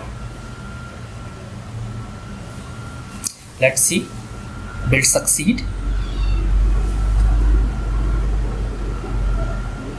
And keyword not supported server database. कुछ एरर आ रहा है, बिल्ड सक्सीड कहीं ना कहीं कुछ इनकरेक्ट है। लेट्स सी, चलते हैं हम लोग ऐप सेटिंग जेसॉन में, और यहाँ पे जो हम लोगों ने कोलन दिया है ये इज इक्वल टू होगा, और यहाँ भी जो कोलन दिया है ये इज इक्वल टू होगा, तब जाके ये काम करेगा। ये मिस ये कर दिया हम लोगों ने। अब आप लोग सोच रहे होंगे कि हमको कैसे पता चला कि क्या एरर है। यहाँ लिखा हुआ देखिए, सर्वर कोलन दिस डेटाबेस, तो ये बता रहा था कि क्या है, कीबोर्ड नॉट सपोर्टेड, मत means colon keyboard not supported. अब हमने इसको चेंज कर लिया। अब सिंपल सा है कि जब कनेक्शन स्ट्रिंग से नहीं मिलेगा तो वो कहाँ क्रिएट करेगा, तो मेन प्रॉब्लम ये है। तो एरर को सॉल्व करने का जो है टेक्निक्स पता होना चाहिए कि हम कहाँ मिस कर रहे हैं और कहाँ हमको कैसे कोड लिखना है। अब फिर वही कमांड दोबारा से हम लिखेंगे, update colon data base. Let's see, build succeed और एग्जीक्यूट डन। हम देखते हैं, चलते हैं डेटाबेस में, इसको रिफ्रेश करते हैं, और ये देखिए ईआरपी करके डेटाबेस बन गया, और टेबल कैटेगरीज करके होने चाहिए। कैटेगरीज, इसमें डेटा है कि नहीं है देख लेते हैं।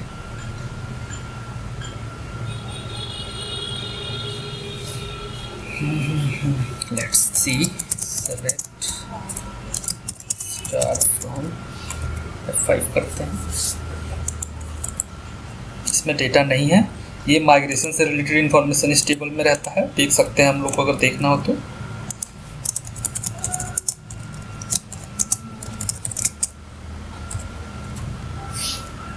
जो भी माइग्रेशन हम करते हैं उससे रिलेटेड इन्फॉर्मेशन इसमें रहता है, ठीक है। और ये हमारा अपना टेबल है, ठीक है। अब हम लोग चलते हैं आगे, इसको बिल्ड करके एक बार देख लेते हैं। बिल्ड सक्सीड है। अब हम लोग एक कंट्रोलर क्रिएट करेंगे ताकि आगे का जो काम है हम करें। ऐड न्यू आइटम और एम्पटी कंट्रोलर हम लोग यूज़ करेंगे। यहाँ पे नाम हम लोग दे देते हैं कैटेगरी और कंट्रोलर जो है वर्ड होना चाहिए। अगर कोई भी कंट्रोलर क्रिएट करते हैं तो लास्ट में उसके कंट्रोलर वर्ड होना चाहिए, ये मेक श्योर रखिएगा।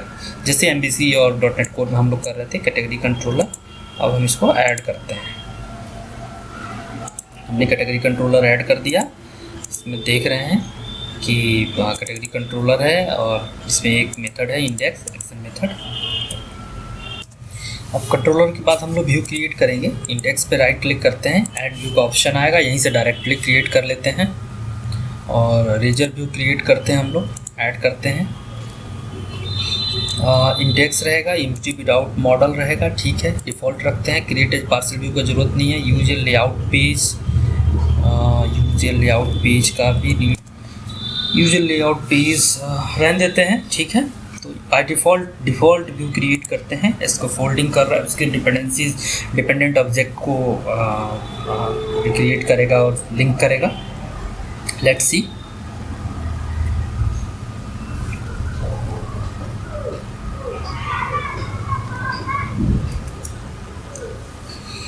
इंस्टॉल कर रहा है, थोड़ा सा टाइम लगता है।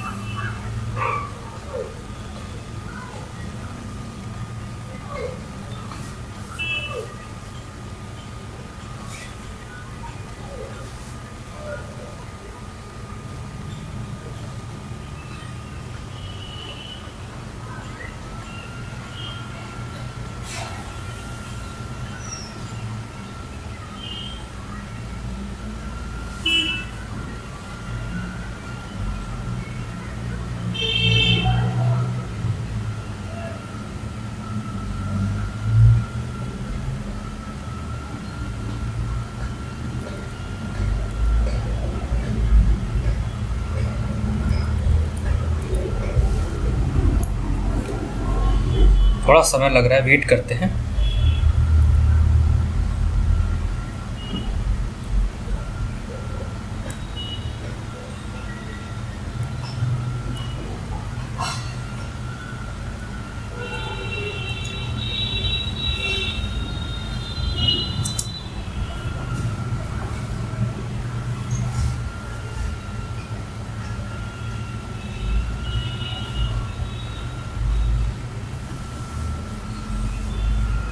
हाँ, व्यू क्रिएट हो गया।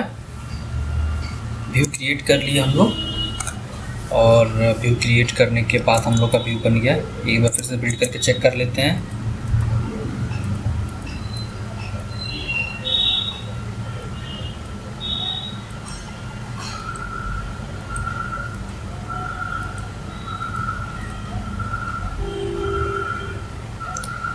ठीक है, अब चलते हैं लेआउट में, लेआउट डॉट इसमें चलते हैं और लिंक बदल देते हैं।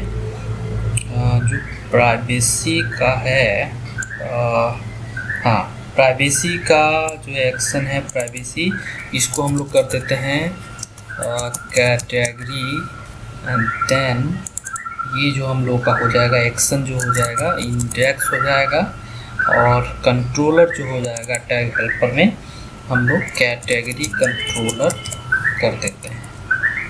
कैटेगरी कंट्रोलर कर देते हैं, ठीक है।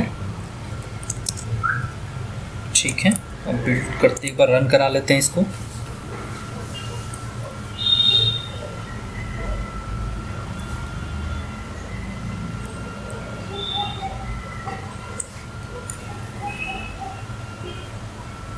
प्रोजेक्ट रन हो रहा है। रन हो गया। एक सेकंड, इस ब्राउज़र को बंद कर देते हैं, इसका यूज नहीं है अभी हम लोग को।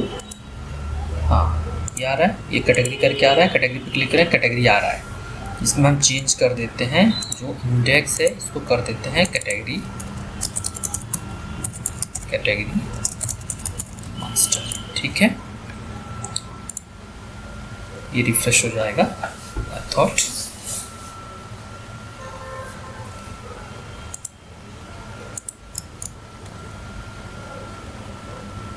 ठीक, रिजल्ट व्यू में होता है। कैटेगरी मास्टर हो गया हमारा। अब हम लोग चलते हैं डेटाबेस में, इसमें कुछ डेटा डाल देते हैं। ठीक है, एडिट करते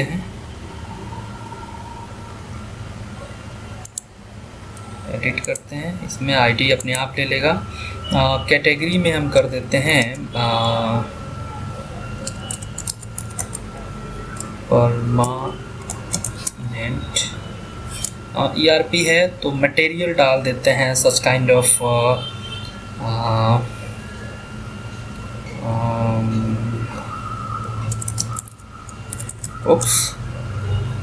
display order to created date में हम लोग 2000 आज का डेट डाल देते हैं 0829। ठीक है, इसको सेव कर देते हैं। सेव हो गया, इसमें देखेंगे तो डेटा आएगा। ठीक है, ये हमारा डेटाबेस में दिख रहा है। अब हम लोगों का नेक्स्ट काम है कि इस डेटा को व्यू करना है, इस डेटा को चेंज करना है। तो सबसे पहले हम लोग कंट्रोलर में चलते हैं, कैटेगरी कंट्रोलर में चलते हैं। ठीक है, और कैटेगरी कंट्रोलर में हम लोग कुछ नेम स्पेस यूज़ करने वाले हैं। हम लोग यूज़ करने वाले हैं root.net6 मॉडल्स को यूज़ करने वाले हैं यहाँ पे। उसके बाद हम लोग यूज़ करने वाले हैं Microsoft, using Microsoft .ASP.NET Core .MVC use use तो हो रहा है ये, इसमें हमको कुछ नहीं करना। डेटा यूज़ करने वाले हैं, यूजिंग root .data। अब हम लोग क्या करने वाले हैं, हमारे पास कैटेगरी कंट्रोलर है। अब हम कैटेगरी कंट्रोलर का कंस्ट्रक्टर कॉल करेंगे, पब्लिक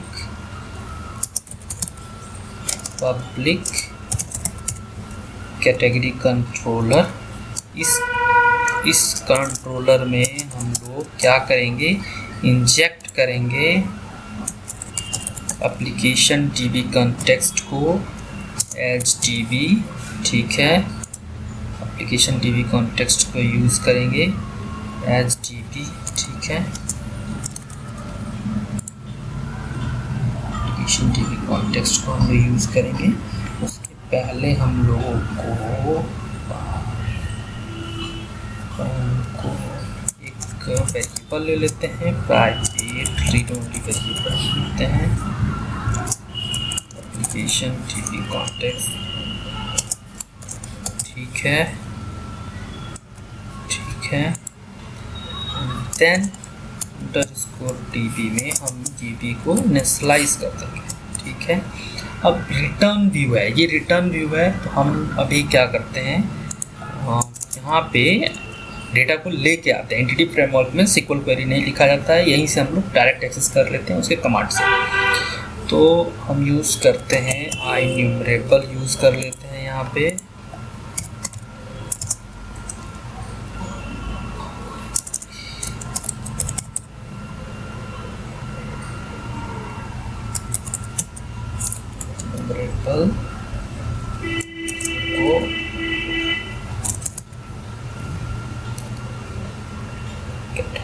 कैटेगरी लिस्ट लानी है,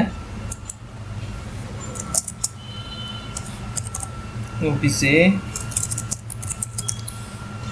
category list is equal to DB dot categories.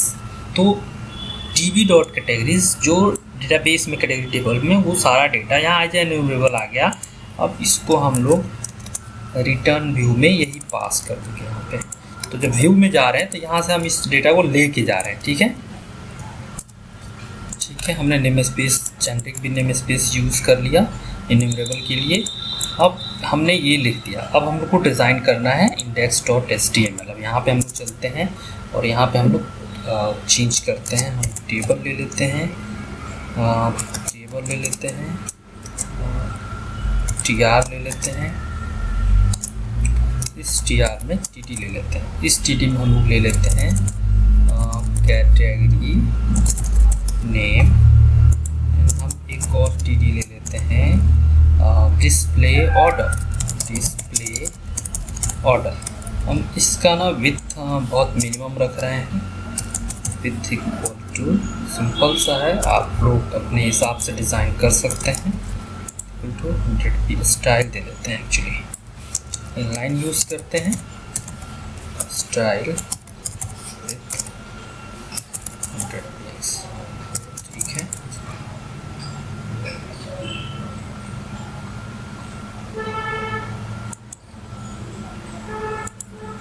ठीक है।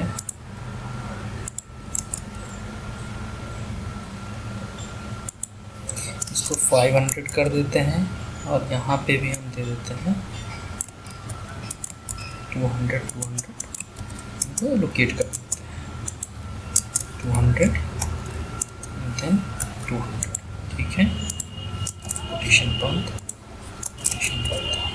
ठीक है, यहाँ इसको एक बार चेक कर लेते हैं। एक्चुअली इसको चेक कर लेते हैं एक बार डिज़ाइन को, फिर देखते हैं। बहुत सिंपल डिज़ाइन बनाने की कोशिश है।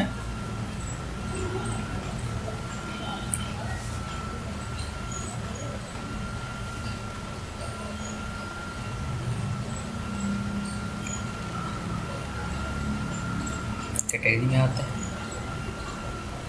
हाँ ये ठीक है। अब हम आते हैं इसमें, बॉर्डर दे देते हैं, बॉर्डर = 1, बहुत सिंपल सा। और उसके बाद जो हम tr बनाएंगे, ये tr जो होगा, सबसे पहले तो हमको ऊपर मॉडल कॉल करना पड़ेगा,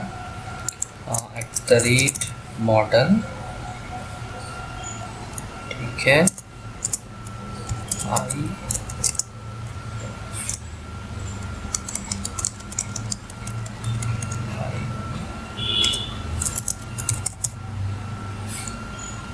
आई न्यूमरेबल। इसमें हमको कैटेगरी, ठीक है, ये कैटेगरी कैप्स में होगा। ठीक है, हमने ये कॉल कर लिया। ठीक है, और अब जो है यहाँ पे हम लिखेंगे फॉर ईच। ठीक है,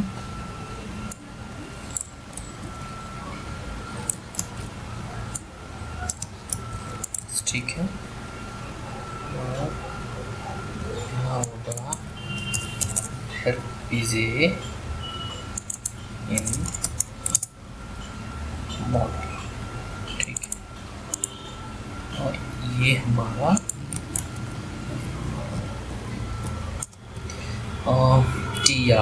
tr उतना बनेगा। ठीक है, तो लूप के अंदर dd स्टाइल विथ, यहाँ पे हमारा रहेगा @obj डॉट नेम। ये हमारा हो जाएगा डॉट डिस्प्ले ऑर्डर। ठीक है, ये हमारा हो जाएगा। अब हम इसको रन कराते हैं।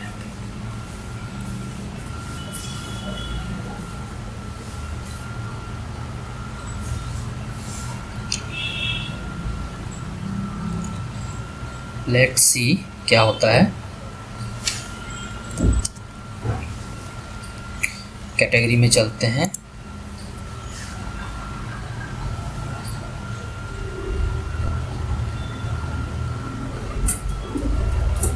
और ये कैटेगरी नेम, बुक्स और डिस्प्ले ऑर्डर ये व्यू कर लिया, ठीक है। कैसे काम कर रहे हैं वो भी देख लेते हैं एक बार। हम ब्रेक पॉइंट लगा लेते हैं कंट्रोलर पे, यहाँ ब्रेक पॉइंट लगा लेते हैं, ठीक है। एंड देन हम चलते हैं होम पे और फिर कैटेगरी। अब यहाँ देखिए F10 करते हैं,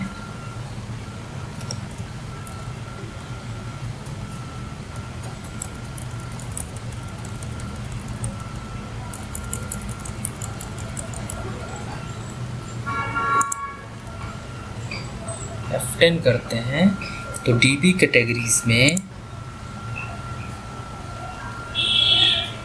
OBJ कैटेगरी में देखिए रिजल्ट व्यू में हमारे पास डिस्प्ले ऑर्डर 2, आईटी 2 और बुक्स ये आया हुआ है। और इसी चीज़ को हम लोग वहाँ लूप चला के दिखा रहे हैं। अब एक चीज़ हम बताते हैं, हम लोग डेटाबेस में एक और एंट्री कर देते हैं, आईटी बुक्स पेन के लिए एक एंट्री कर देते हैं, डिस्प्ले ऑर्डर 10 कर देते हैं और 2022 01/2/29 का ही ऑर्डर कर देते हैं। एंड देन देखते हैं ये 2 रिकॉर्ड बनाएगा। Let's see. फिर हम चलते हैं होम पे, फिर आएंगे कैटेगरी पे और अभी ब्रेक पॉइंट हटा देते हैं, F5 कर देते हैं तो ये 2 रिकॉर्ड यहाँ पे आ गए। तो व्यू हम लोग आसानी से कर रहे हैं। इसमें हम कैसे कर रहे हैं, डीबी कैटेगरीज हम क्या करें, डीबी कॉन्टेक्स्ट से इसका लिंक समझना है हम लोग को। प्रोग्राम में हम लोग क्या किए, एक डिपेंडेंसी इंजेक्शन ऐड किए एप्लीकेशन डीबी कॉन्टेक्स्ट का। एप्लीकेशन डीबी कॉन्टेक्स्ट जहाँ भी एज ए कंस्ट्रक्टर हम यूज़ करेंगे, यहाँ हमने रजिस्टर कर दिया और एज ए कंस्ट्रक्टर इसको हम यूज़ कर रहे हैं कैटेगरी कंट्रोलर में। एज ए कंस्ट्रक्टर हम यूज़ कर रहे हैं और इस डीबी को एक्सेस कर पा रहे हैं। इस डीबी के अंदर जो एंटिटी फ्रेमवर्क का क्लास है, इस डीबी के अंदर डीबी कैटेगरीज की लिस्ट है और इस कैटेगरीज को इन्यूमरेबल में रख ले रहे हैं और इस इन्यूमरेबल के बेसिस पे यहाँ पे हम लूप चला के इसको प्रिंट कर दे रहे हैं। बहुत सिंपल सा काम हम लोग यहाँ पे कर रहे हैं। अब हम लोग क्रिएट करने के लिए हम लोग को लिखना है, हम एक टेबल ले लिए, TRTD ले लिए यहाँ पे और इसमें हम सिंपल सा एक एंकर टैग लिख रहे हैं।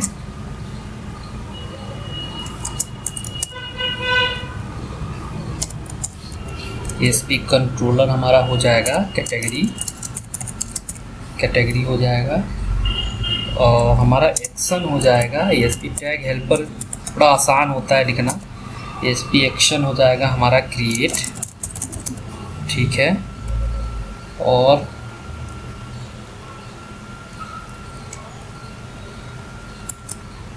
हमारा नाम हो जाएगा क्रिएट न्यू कैटेगरी, ठीक है। ये हमारा हो जाएगा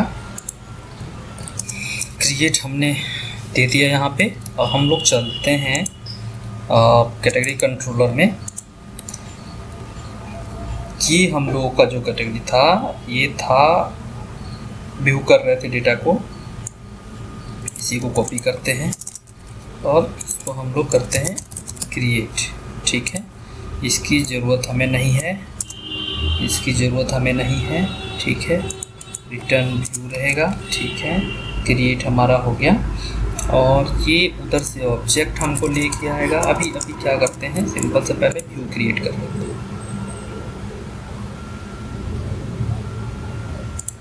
ठीक है। इसको स्टॉप कर लेते हैं, ठीक है।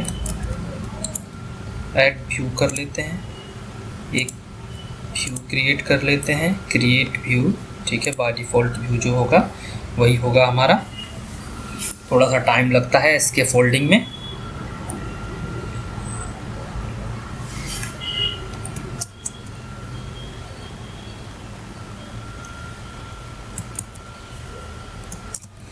व्यू क्रिएट हो गया है।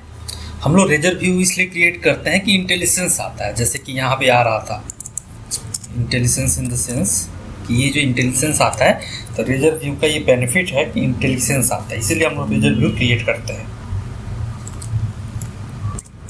ठीक है, अब चलते हैं कंट्रोलर पे।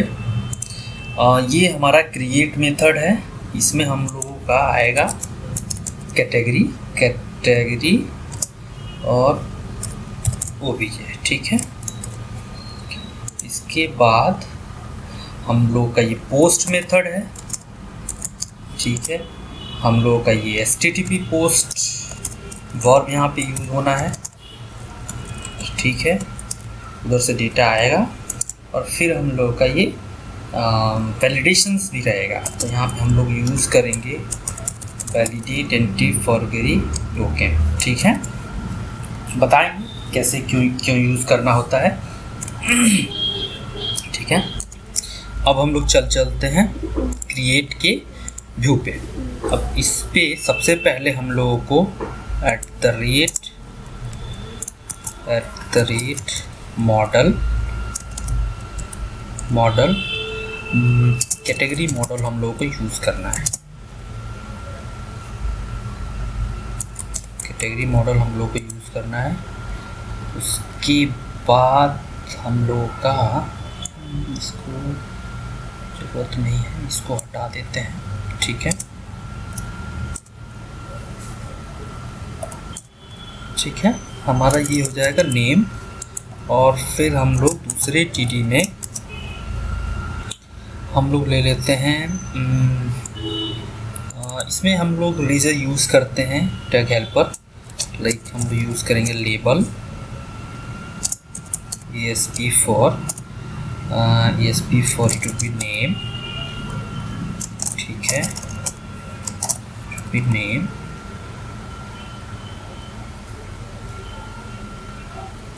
and then this would be close। ठीक है, इसको थोड़ा सा ऐसे कर लेते हैं। TD में हम लोग रखे हुए हैं। ठीक है, ये हमारा ये label ESP-for is equal to name and then we close the label। ठीक है,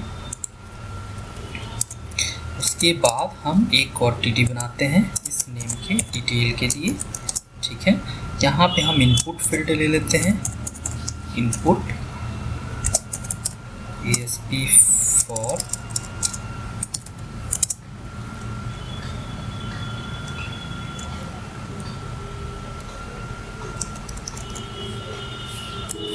input ESP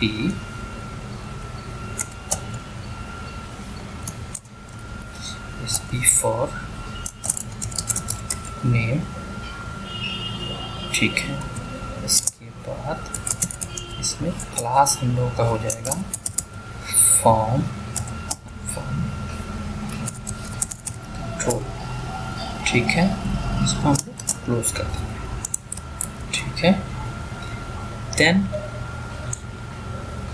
ये जो है एक TR के अंदर होना चाहिए और यहाँ पे एक TR जो है क्लोज होना चाहिए। ठीक है, उसके बाद एक और TR लेंगे हम। इसके बाद एक और TR लेंगे हम किस चीज़ के लिए, तो डिस्प्ले ऑर्डर के लिए। Display order then display order. हम बिल्ड कर रहे हैं तो एक एरर आ रहा है, उसको रिजॉल्व करते हैं। यस, तो जो ये एरर है यहाँ पे ये जो होता है, जो मॉडल होता है कि M जो होता है स्मॉल में होता है and then display for display order and then display order. Let's see।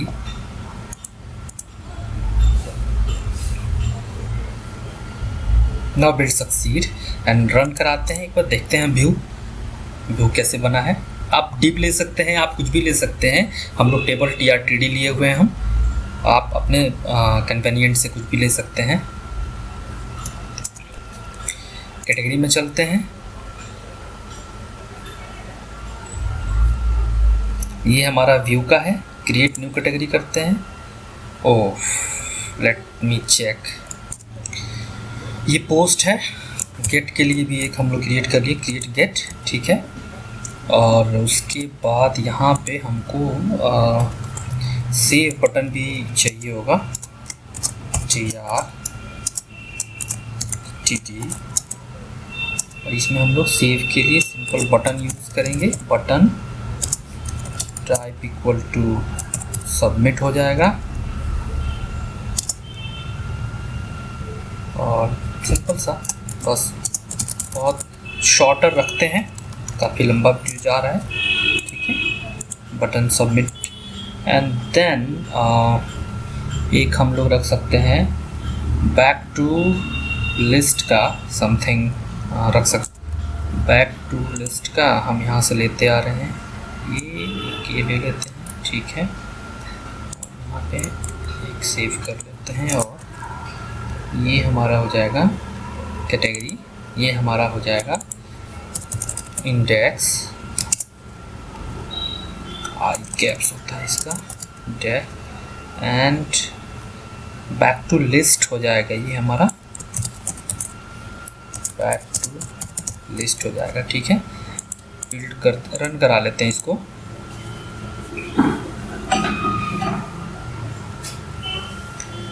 Build succeed हो गया, कोई एरर नहीं है।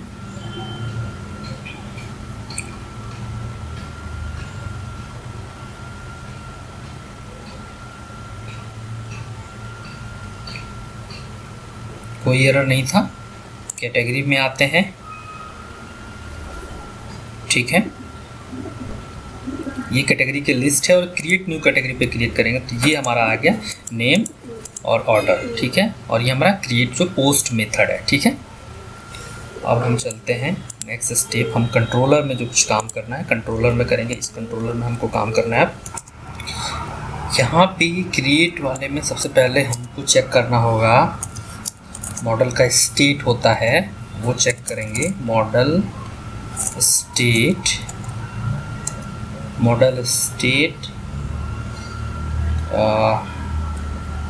डॉट इज वैलिड, ठीक है। उसके बाद हमारे पास db है, यहाँ पे db जो हम ऊपर एलोकेट किए थे, db dot categories dot add inbuilt method होता है एंटिटी फ्रेमवर्क और लिंक क्यू में। OBJ उधर से जो लेके आ रहे हैं वो इसमें हम ऐड करा दिए।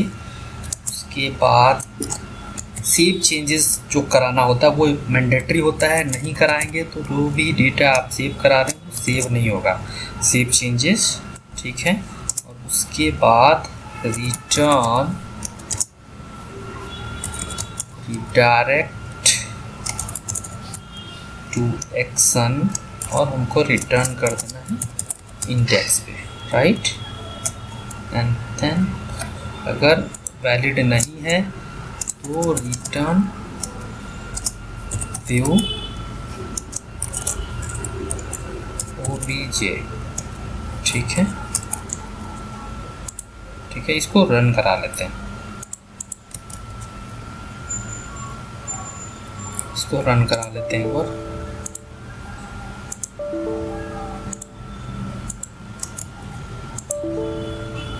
कुछ प्रॉब्लम आ रहा है। ओके, रन टाइम में हम एडिट कर रहे थे इसको, अब इसको रन कराते हैं।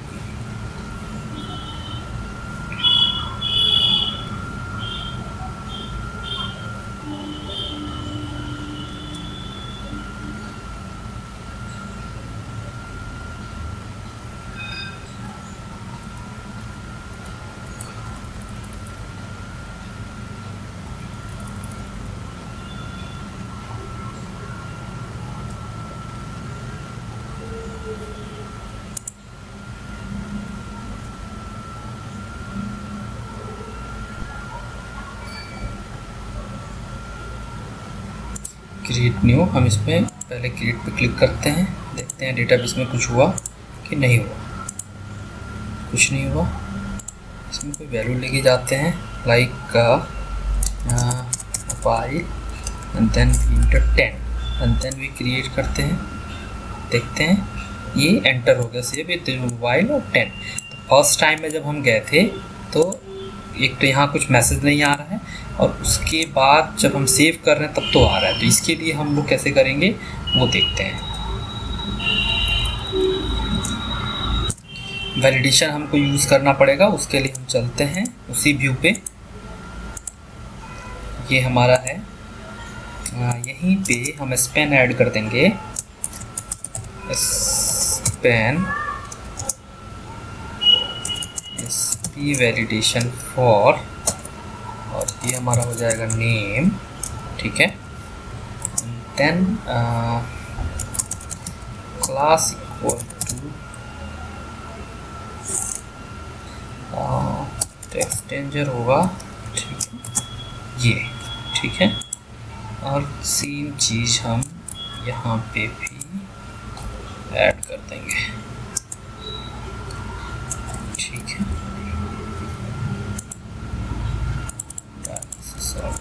इस तरह का कुछ, ठीक है। और एक तरफ चेक करते हैं category, create new category,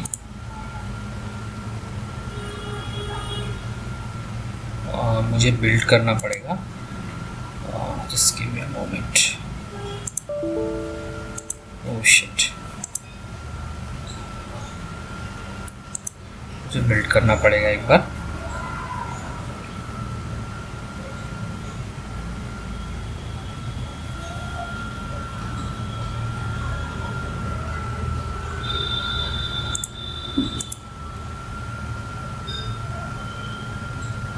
wait करते हैं।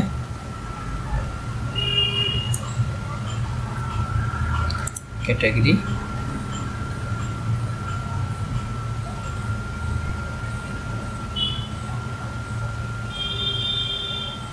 Create new category, create this name field is required, this value is invalid, ठीक है, क्योंकि ये इंटीजर टाइप का वैल्यू है और ये नेम फील्ड है, मैंडेटरी है, तो ये जो है वैलिडेशन में से काम करने लगा, ठीक है। अगर हम लोग को वैलिडेशन समरी भी दिखाना हो तो वो भी दिखा सकते हैं कहीं नीचे। जैसे यहाँ ले लेते हैं हम एक TR ले लेते हैं, TR, और उसमें TT ले लेते हैं, इसका फुल स्पेन 2 कर देते हैं, ठीक है, 2 कर देते हैं। यहाँ पे एक div ले लेते हैं, एक्चुअल में div ले लेते हैं, validation summary equal to all, और अब ये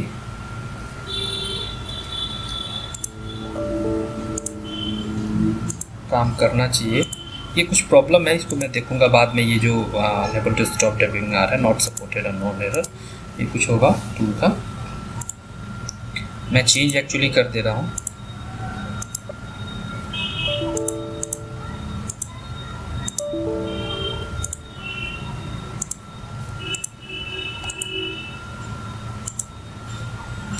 ठीक है, दोबारा से इसको रन करा लेते हैं।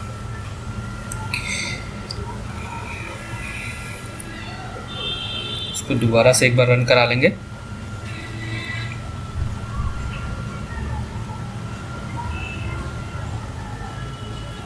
लेट्स सी, इस बार जो है समरी आ जाएगा।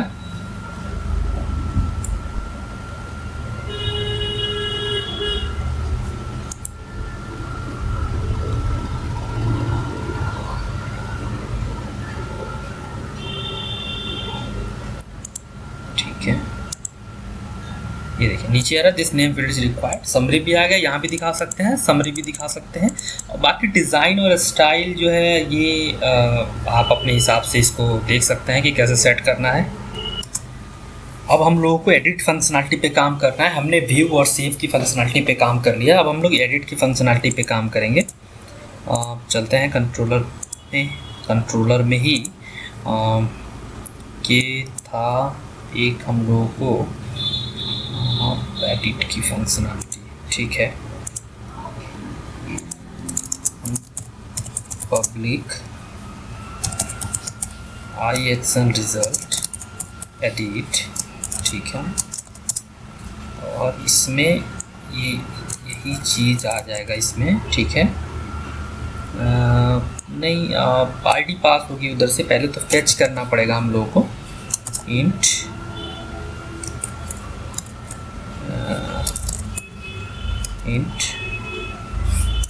then id will come id, and then if id equal to null or id equal to 0, it means we do not have data of this, then we will return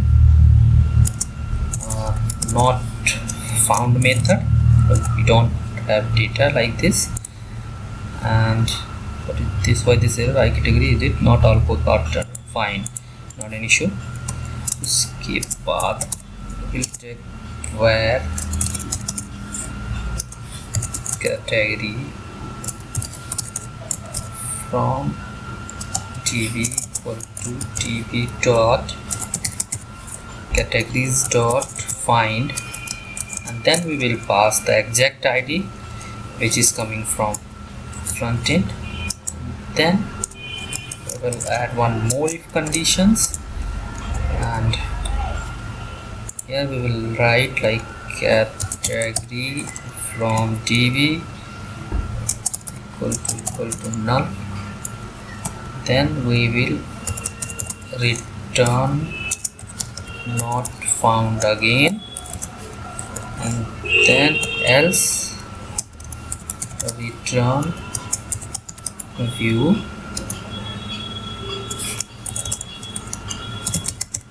category from db.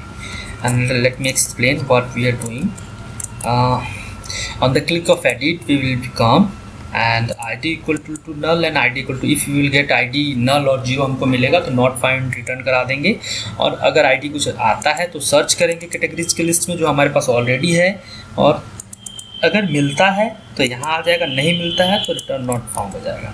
और हम क्या करते हैं, हमारे पास already view है create का, let's see, इसको copy करते हैं और इसको हम एज ए एडिट का यूज़ कर लेते हैं, ठीक है। इसमें थोड़ा सा चेंज है, बाकी चीज़ जो है वो एज इट इज रह जाएगा, ठीक है, इसमें कुछ नहीं करना। इसमें जो क्रिएट था वो अपडेट हो जाएगा, और जो ये पोस्ट था ये हमारा हो जाएगा ESP एक्शन इक्वल टू हमारा हो जाएगा एडिट, ठीक है, ये हमारा ऐसे हो जाएगा। चलते हैं कंट्रोलर में, जैसे हमारा क्रिएट का है वैसे ही एक और क्रिएट करेंगे एडिट के लिए। लेट्स सी, ये हमारा हो जाएगा एडिट, कैटेगरी ओबीजे रहेगा, HTTP पोस्ट, और ये रहेगा, और ये भी रहेगा model dot state is valid रहेगा, एंड tb.category.add ऐड की जगह पे अपडेट हो जाएगा हमारा, क्योंकि हम एडिट करने जा रहे हैं। यहाँ बहुत सारे मेथड आते हैं, डॉट के बाद आप देख सकते हैं कि ऐड, एडिट, अपडेट बहुत सारे आते हैं। न्यूली ऐड करते हैं तो ऐड लिखते हैं, अपडेट के केस में अपडेट लिखते हैं। तो ये हमने पोस्ट का हमने वो कर लिया। अब हम अपने प्रोग्राम को रन कराते हैं। एक चीज़ और है, एडिट के लिए जो इंडेक्स है यहाँ पे हमको चेंज करना है। यहाँ पे हम लोग को चेंज करना है td, जैसे ही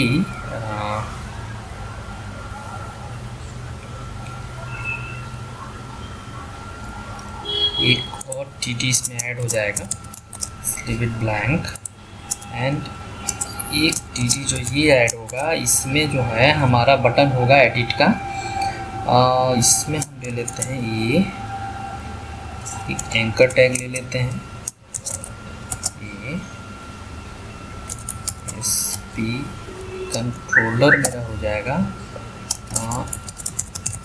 कैटेगरी, ओके, और ESP एक्शन हो जाएगा हमारा edit, okay, and SP route हो जाएगा, बिकॉज यू नो हमें ID चाहिए, SP route ID equal to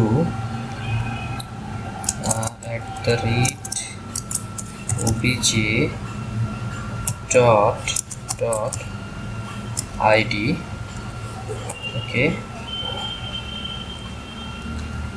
and that's it. यहाँ पे हम लोग एडिट कर देंगे, ठीक है। तो ये हमारा हो गया। इसको एक बार रन कराते हैं प्रोग्राम को एंड लेट्स सी क्या होता है। प्रोग्राम रन कर गया है और अब देखते हैं।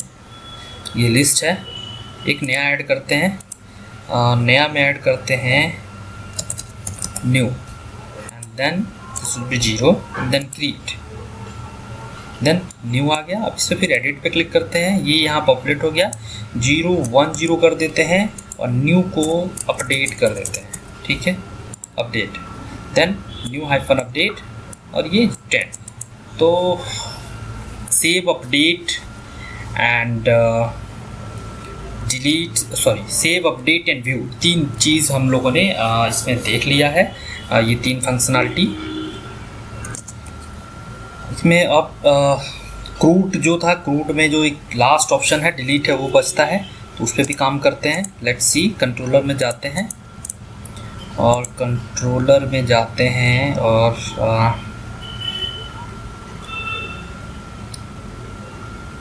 ये वाली फंक्शनलिटी जो है एडिट यूज़ करेंगे, ठीक है। और एक डिलीट का पोस्ट मेथड बनाते हैं यहाँ पे, डिलीट का, ये हो गया मेरा डिलीट, ठीक है, and then using dot update dot remove, fine, ये डिलीट हो गया। एक ऐसे ही जैसे एडिट का लिया था वैसे ही हम ले लेते हैं, एक व्यू कॉपी कर लेते हैं, पहले इसको बंद करते हैं व्यू स्टूडियो को, ठीक है,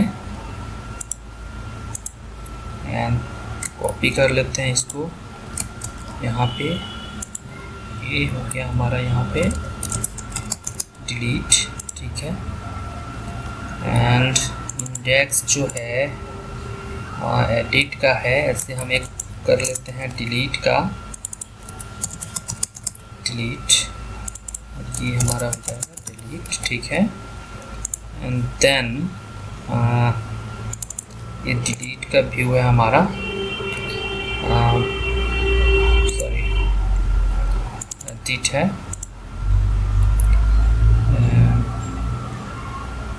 just give me a moment, इसको हम कर देंगे डिलीट। यहाँ वैलिडेशन की कोई ज़रूरत नहीं है, ठीक है, ये वैलिडेशन की कोई ज़रूरत नहीं है, इसको हटा देते हैं, और इस वैलिडेशन की भी कोई ज़रूरत नहीं है, ठीक है, इस वैलिडेशन की भी कोई ज़रूरत नहीं है, ठीक है, इसकी कोई ज़रूरत नहीं है। तो ये हम इस पर एक्शन हमारा हो गया, डिलीट एक्शन है हमारा, ठीक है, और इसको एक बार रन कराते हैं, देखते हैं क्या होता है। लेट्स सी,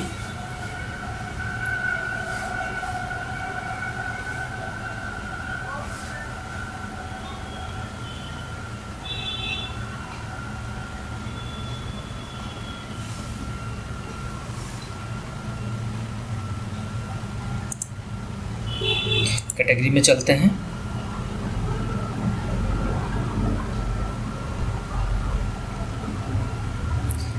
बुक्स वन पे डिलीट पे क्लिक करते हैं। Oh shit, something wrong here, let me check. Delete का जस्ट एक मिनट, और डिलीट का व्यू भी तो कॉल करना पड़ेगा, create and edit, this will be same as delete. Delete का तो पोस्ट मेथड कॉल कर लिए, लेकिन डिलीट का ये कौन कॉल करेगा, ID रिटर्न। ठीक है, एक बार फिर रन कराते हैं।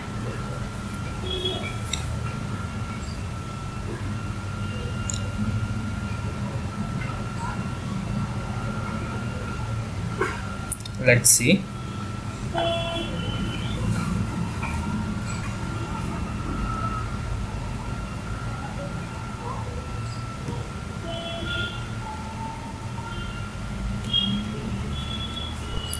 अभी टेबल में हमारे पास 4 रिकॉर्ड्स हैं, कैटेगरी,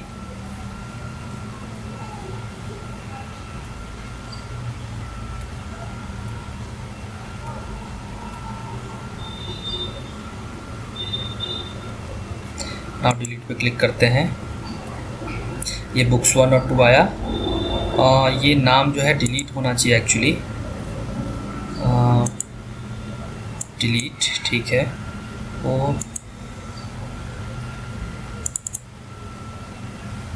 अपडेट क्यों आ रहा है, तो चेक करना पड़ेगा। डिलीट डिलीट डिलीट अपडेट, हाँ ये डिलीट होना चाहिए। इसको दोबारा से करते हैं, सॉरी, डिलीट हमने यहाँ चेंज कर दिया था क्या, हमने एक्चुअली यहाँ चेंज कर दिया था, ठीक है। तो करते हैं एक बार फिर से।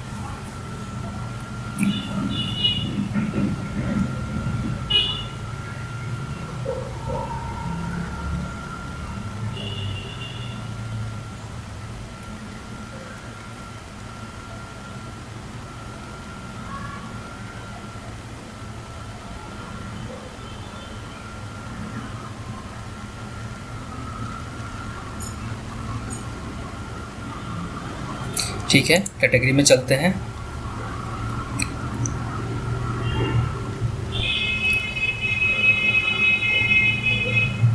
ठीक है, डिलीट पे क्लिक करते हैं और फिर इसको डिलीट करते हैं। ओह नहीं हुआ, एक्चुअली पोस्ट कर दिया, कुछ तो गड़बड़ है, कुछ तो गड़बड़ कर रहे हैं हम। पोस्ट, हमने गलत जगह चेंज ही कर दिया, तो क्या होगा।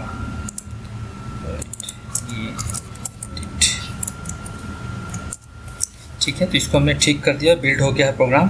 फिर चेक करते हैं, ये जो ऐड हुआ था इसको डिलीट करते हैं। ID 2 है, डिलीट, डिलीट हो गया। पेन को डिलीट करते हैं, डिलीट। डेटाबेस में देख लेते हैं ये। अब जो एग्जीक्यूशन है पहले ऐड करते हैं, ऐड ABC कुछ भी समथिंग इंग्लिश बुक करते हैं, ठीक है। डिस्प्ले ऑर्डर 12 कर देते हैं, क्रिएट करते हैं। देन C को 12 से 15 करते हैं, लेट्स सी 15, ठीक है, 15 हो गया। अब इसको डिलीट करते हैं, दैट्स इट। तो ये हमारा क्रूड ऑपरेशन कंप्लीट हो गया। Crude operation, crude full forms, create, read, update and delete. Let's see, create, name books 1 2, it is create, and then this is read, this is read, then update. I'm going to update, it's making like 20, तो ये 20 हो गया, ये update हो गया। And then delete, then I am going to delete this. एक पूरा crude operation हमने कंप्लीट किया है। अब समराइज कर लेते हैं, जो भी चेंजेस किए हैं उसको समराइज कर लेते हैं, ठीक है। हमने कैसे कैसे काम किया है उस पर हम लोग एक समराइज कर लेते हैं। Let's stop all this tab.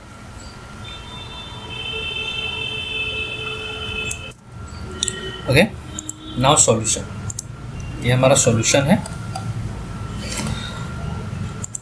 एक एक करके आते हैं। सबसे पहले हम लोगों ने कनेक्शन स्ट्रिंग बनाया, उसके बाद हम लोगों ने मॉडल क्रिएट किया, कैटेगरी मॉडल हम लोग क्रिएट किए। जिस तरह का जो रिक्वायर्ड आइटम है ये प्राइमरी की होना चाहिए, और इस रिक्वायर्ड और की के लिए हमको डेटा एनोटेशन चाहिए होता है, ठीक है। मॉडल के बाद हमने डेटा क्लास ऐड की, application DB context for entity framework, here we are creating a table, like we have a DB set, we need a DB set for category model, this is model and the table name will be categories, ठीक है। इसके बाद हम लोग इसको register किए as a dependency service, register किए यहाँ पे builder service dot add DB context option dot use SQL server builder configuration get connection string. यहाँ कनेक्शन स्ट्रिंग मिलता है कोर.NET कोर 3.1 में, और उसके पहले का जो भी वर्जन था वहाँ आई कॉन्फ़िगरेशन इंटरफेस हम लोग निकालते थे कनेक्शन स्ट्रिंग, लेकिन यहाँ गेट कनेक्शन स्ट्रिंग मेथड दिया हुआ है, तो हम लोग ये काम कर लिया। उसके बाद हम लोग माइग्रेट किए, यहाँ अगर हम दिखाएं तो हम लोग क्या किए, ऐड माइग्रेशन कमांड चलाए। इसके पहले हम लोगों को एंटिटी फ्रेमवर्क का टूल न्यूगेट पैकेज से इंस्टॉल करना होता है। अब क्या क्या लगता है वो हम बता देते हैं। यहाँ जाएंगे, न्यूगेट पैकेज क्या क्या हमने इंस्टॉल किया है वो देख लीजिए आप लोग। Microsoft entity framework core for SQL connections के लिए होता है, SQL सर्वर होता है, और टूल होता है, और वेब कोड जनरेशन डिज़ाइन होता है। ये 3-4 चीज़ें न्यूजेट पैकेज से हमको चाहिए होते हैं इस चीज़ को करने के लिए। उसके बाद हम लोग अपना कंट्रोलर क्रिएट किए हैं, कैटेगरी कंट्रोलर क्रिएट किए हैं। इस कैटेगरी कंट्रोलर में हम लोग एक इंडेक्स होगा जो व्यू करता है, जो रीड का काम करता है। फिर हम लोग क्रिएट पेज पे रिडायरेक्ट करने के लिए कंट्रोलर एक एक्शन मेथड बनाते हैं जो रिटर्न व्यू करता है क्रिएट का। और उसके बाद हम लोग क्रिएट करने का एक मेथड लिखते हैं जो कि कैटेगरी को ऐड करता है डेटाबेस में, जो पोस्ट मेथड होता है। फिर हम लोग एडिट का क्लिक करते हैं जो डेटा को लेके आएगा और पॉपुलेट करता है टेक्स्ट बॉक्स में। फिर एक पोस्ट मेथड बनाते हैं जो एडिट करता है डेटा को, डेटाबेस में दोबारा से एडिट करता है। फिर एक पोस्ट मेथड हमारा होता है जो डिलीट करता है डेटाबेस को, डिलीट करता है, और उसके पहले रिडायरेक्ट करने के लिए भी होता है सेम एज एडिट। अब हम लोग जाते हैं व्यू देख लेते हैं। हमने सबसे पहले क्रिएट व्यू बनाया जहाँ पे हम लोग पोस्ट मेथड यूज़ कर रहे हैं, जहाँ पे हम अपना मॉडल कैटेगरी यूज़ कर रहे हैं और वैलिडेशन समरी दिखा रहे हैं। फिर हम लोग क्रिएट से पहले हम लोग का इंडेक्स होता है जहाँ पे हम लोग सिंपल सा कैटेगरी और डिस्प्ले को बाइंड कर रहे हैं, और वहाँ पे हाइपरलिंक हमने दिया हुआ है एडिट और डिलीट का। एडिट के क्लिक पे एडिट का व्यू ओपन होता है और डेटा प्री पॉपुलेट होके आता है, और यहाँ पे अपडेट करते हैं तो डेटा अपडेट हो जाता है। और फिर डिलीट पे जाते हैं तो डिलीट पे भी डेटा प्री पॉपुलेट होके आता है, और यहाँ डिलीट करते हैं तो डेटा डिलीट हो जाता है। तो पूरे वीडियो को एक बार आप लोग अच्छे से देखेंगे स्टार्ट से, तो हमने बहुत ही प्रैक्टिकल वे में as a learner, as a beginner हमने इस वीडियो को बनाया है, और बहुत ही प्रैक्टिकल वे में एक एक स्टेप अगर जैसे हमने फॉलो किया है वैसे आप लोग फॉलो करते हैं तो आप लोग क्रूड ऑपरेशन को ईजिली कंप्लीट कर सकते हैं। अभी हम स्टार्टिंग वीडियो है, बहुत पहले से वीडियो नहीं बनाते आए हैं, स्टार्टिंग में वीडियो स्टार्ट किए हैं नया वीडियो बनाना। तो अगर इस वीडियो में कहीं कोई लाइक मिस्टेक भी हुआ हो तो उसके लिए applies. And you know in development and in software development in IT industry everyone is learner. So मैं भी लर्नर हूँ, आप लोग भी लर्नर हैं। वीडियो को देखिए, अगर किसी चीज़ को और अच्छा किया जा सकता है तो उसको कमेंट बॉक्स में कमेंट जरूर करिएगा। और अगर हमारा वीडियो पसंद आ रहा है तो उसको मेरे चैनल को सब्सक्राइब भी करिएगा, मेरे वीडियो को शेयर भी करिएगा। और आज हम लोगों ने देखा है .NET 6 with entity framework crude operation. आने वाले समय में .NET 6 with entity framework with react, .NET 6 with entity framework with API, .NET 6 with web API with SQL, .NET 6 with react with SQL। तो ये सारी चीज़ों का हम लोग वीडियो करने वाले हैं, वीडियो बनाने वाले हैं।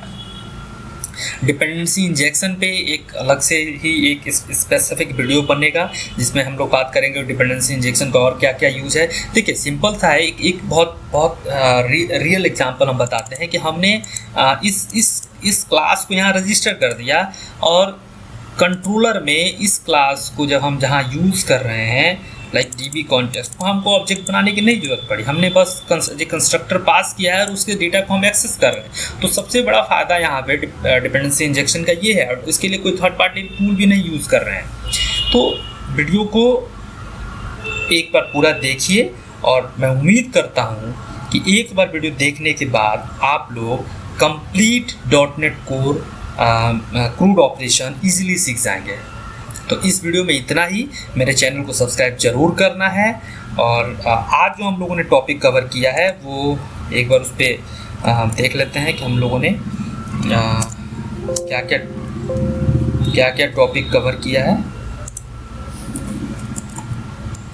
हम लोगों ने .NET 6 फंडामेंटल के बारे में बात की, .NET 6 में क्या नया है उसके बारे में बात कर लिया, एंटिटी फ्रेमवर्क के थ्रू क्रूड ऑपरेशन हम लोगों ने किया हुआ है, क्लाइंट सर्वर वैलिडेशन, जो हम लोग वैलिडेशन लगाए हुए थे कि नेम में डेटा रिक्वायर्ड है और वैल्यू ब्लैंक नहीं होना चाहिए। डिपेंडेंसी इंजेक्शन भी हम लोग देख लिए। टेम्प डेटा में डेटा स्टोर करने के लिए होता है। पब्लिश करने का जो है सिंपल सा पब्लिश करने का बहुत आसान तरीका होता है। हम जाते हैं और हमारे पास पब्लिश होता है, देख लेते हैं। अब आपको एज्योर पे अगर डायरेक्टली पब्लिश करना है तो आप एज्योर पे कर लीजिए, डॉगर कंटेनर रजिस्ट्री पे डायरेक्ट पब्लिश करना है तो वहाँ कर लीजिए, FTP पे करना है वहाँ कर लीजिए, वेब सर्वर पे डायरेक्टली करना है वहाँ कर लीजिए, अगर किसी फोल्डर में करना है तो वहाँ कर लीजिए। हम सिंपल से एक फ़ोल्डर में करने जा रहे हैं, जिस PC जहाँ मेरा प्रोजेक्ट है वहीं पे इसको पब्लिश करने का काम करेंगे। वर्क स्पेस क्रूड, और क्रूड वर्क स्पेस में ही करेंगे, क्रूड नहीं वर्क स्पेस में ही करते हैं।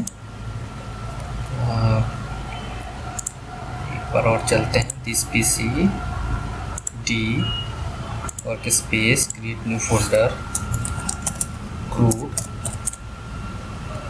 पब्लिश, ठीक है, ये मेरा हो जाएगा। और इसको सिंपल सा हमको फिनिश करना होता है, तो ये पब्लिश हो जाएगा। तो हम लोग पब्लिश भी देख लिए, हम दिखाते हैं आपको। रेडी टू पब्लिश, अब इसको पब्लिश कर देते हैं।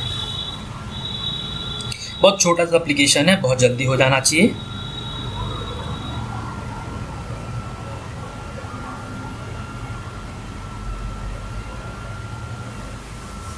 तो हमारे चैनल को सब्सक्राइब जरूर करिए आप लोग, हमारे वीडियो को ज़रूर देखिए, कंप्लीट वीडियो देखिए, शेयर ज़रूर करिए, और अगर आप चाहते हैं कि किसी टॉपिक पे वीडियो बनना चाहिए तो वो भी कमेंट बॉक्स में लिखिए।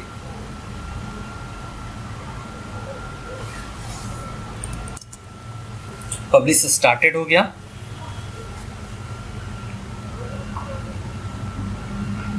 यहाँ देखिए दिखा रहा है ना पब्लिशिंग इन फोल्डर, अब पब्लिश हो भी गया, और ओपन फोल्डर को ओपन करके हम लोग देख भी सकते हैं डायरेक्टली।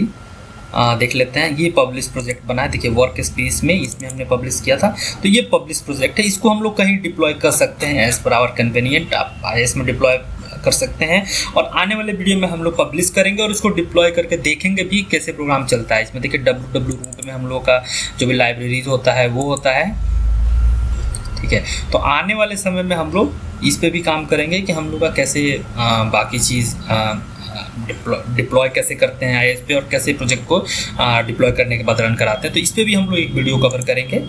तो अब तक इस वीडियो में जो कुछ भी आप लोग सीखे हैं उसके लिए जो है मेरे वीडियो को शेयर ज़रूर करिएगा, और हमारे चैनल को सब्सक्राइब ज़रूर करिए, ठीक है।